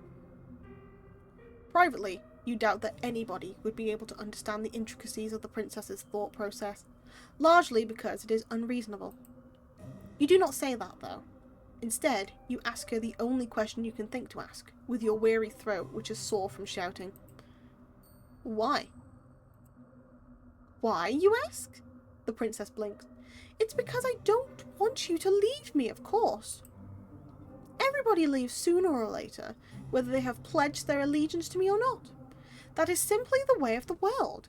People are fickle and inconstant, even to me, a monarch. That is why I decided to eat my servants. I have no choice, you see. It was the only way to ensure that they would never leave me. When you think about it, they should be grateful that I would demean myself so, to consume their flesh and blood. I'm a magnanimous ruler, you see, and I treat all of my subjects equally. I love every single one of you. And naturally, I love you too. You have been awfully nice to me, and you are very pretty alongside it. If you were a plain, ugly girl, perhaps I would not shower you with affection quite as intense as this, but you've captured my heart. I think you're lovely. So I'll bestow upon you the highest honour I can conceive of. I want your body to mix with mine. Then we can stay together forever and ever. The princess leans in. You can feel her soft, silken hair brushing against your cheeks. Can feel, too, the warmth of her breath as it goes against your skin. It is cold in the dungeon, but the princess's close proximity is, perverse though this might sound, something of a comfort. Her eyes are wide and her lips are so red. Her smile, meanwhile, is so sweet. So sweet. Well, cannibalism would solve world hunger. It really would. I really should give this to another person too. I've been doing my best to fulfill the role that fate has dictated for me, but really... The princess exhales. Her eyes, which are boring into yours, are like two dark tarns. Finally, you think you can see, in the alarming lack of light, the lack of anything, The princess's gaze some degree of humanity. It gets so lonely here. But this brief flicker of understanding, which passes between the pair of you, is soon cut short. The princess dips her head. She parts her lips, which are as red as the petals of a carnivorous plant. She said the thing! She said the thing! Yes. Yeah, the game's title. It gets so lonely here. Say the thing.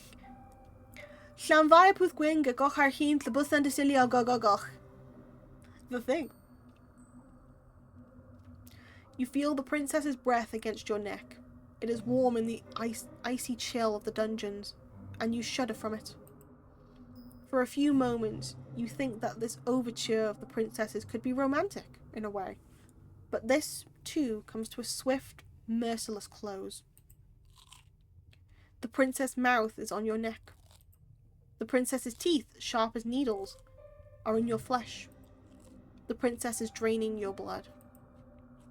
She is supping on it in great, greedy gobbets, like a hungry animal, one who cannot truly comprehend the harm it is causing.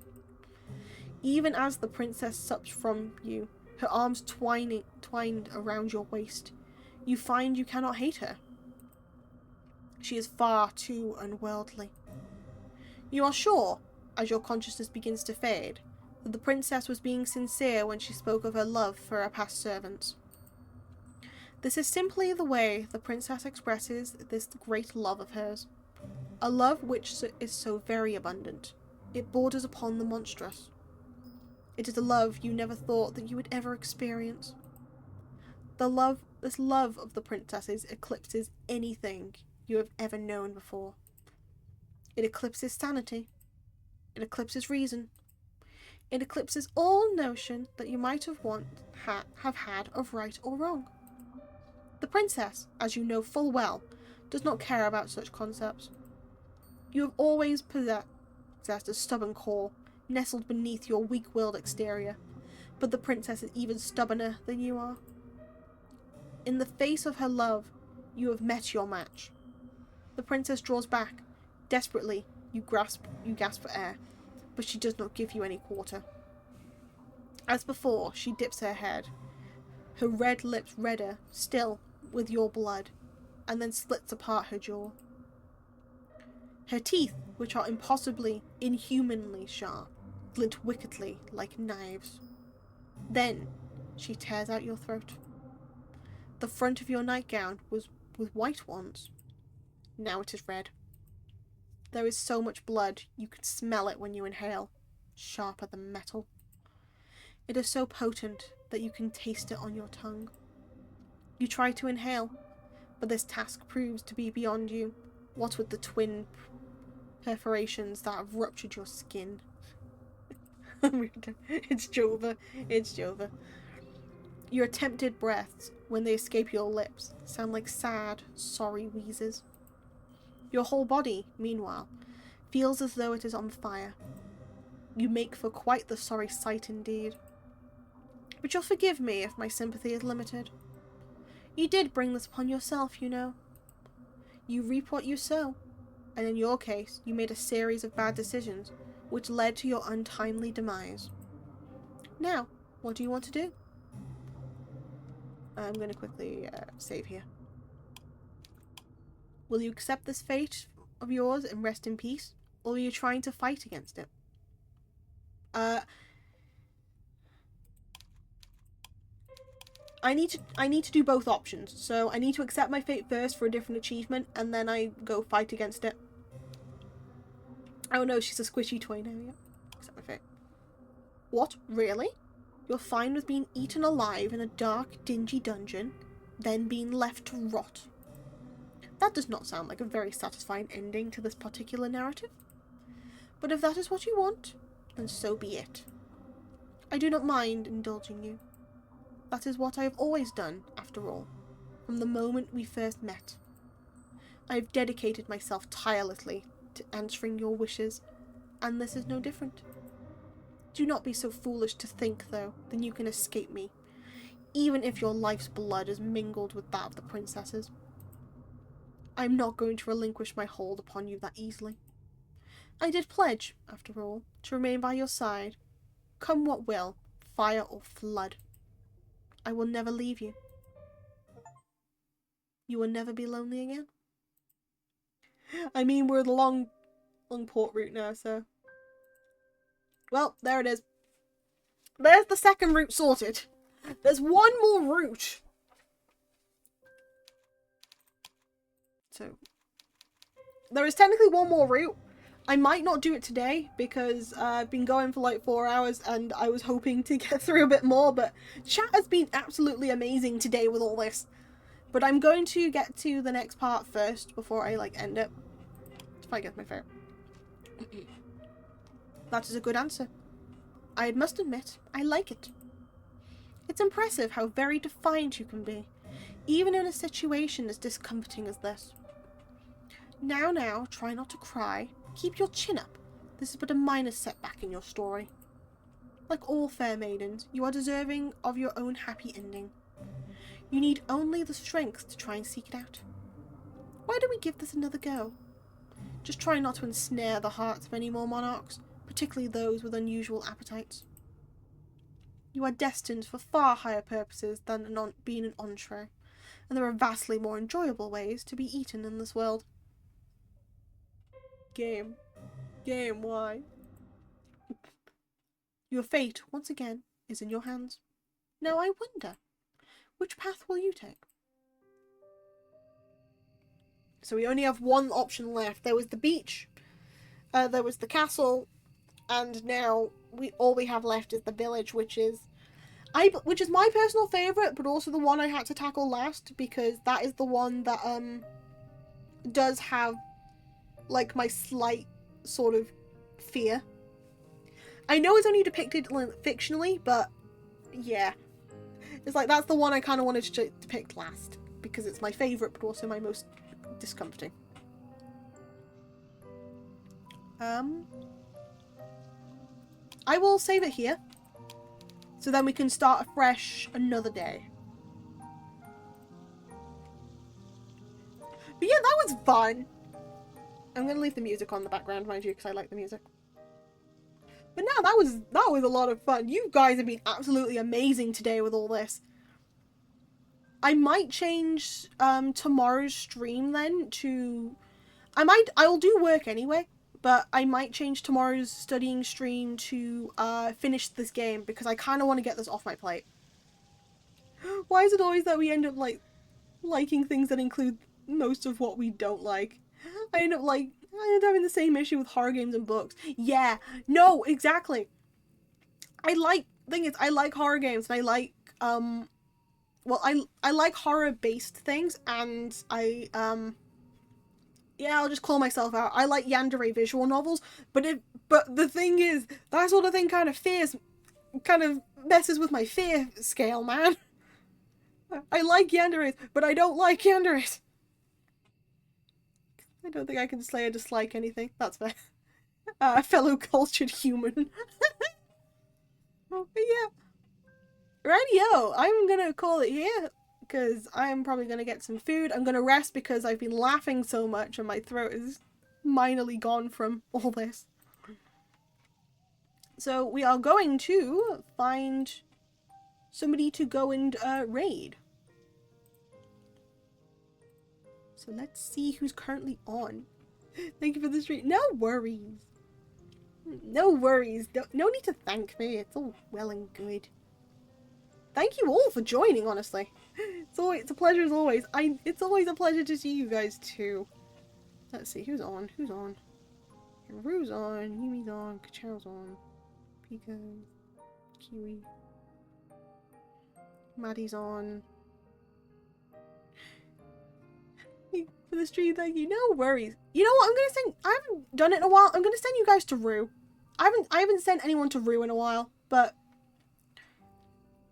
and she's playing Apex as well. Stream was fun. No worries.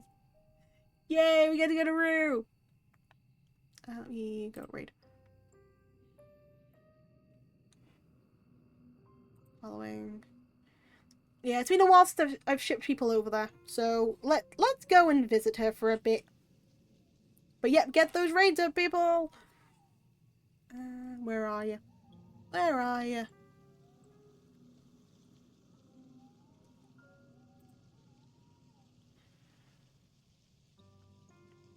Music, right? Yep. So yeah, for people who have just joined, thank you so much for joining. For people who've been here the entire time, thank you so much as well. It's been an absolute pleasure with all of you. I'm gonna make sure I get that the you laugh you lose stuff up. So if you have anything to suggest, then put it in my server. That'll be the easiest place to do it. And until these archives are open once more, you need but simply to ask. Abara pronoun ari nosfith tha. Goodbye, everybody. And remember, it does get so lonely here, you know? I'm always glad that you arrive.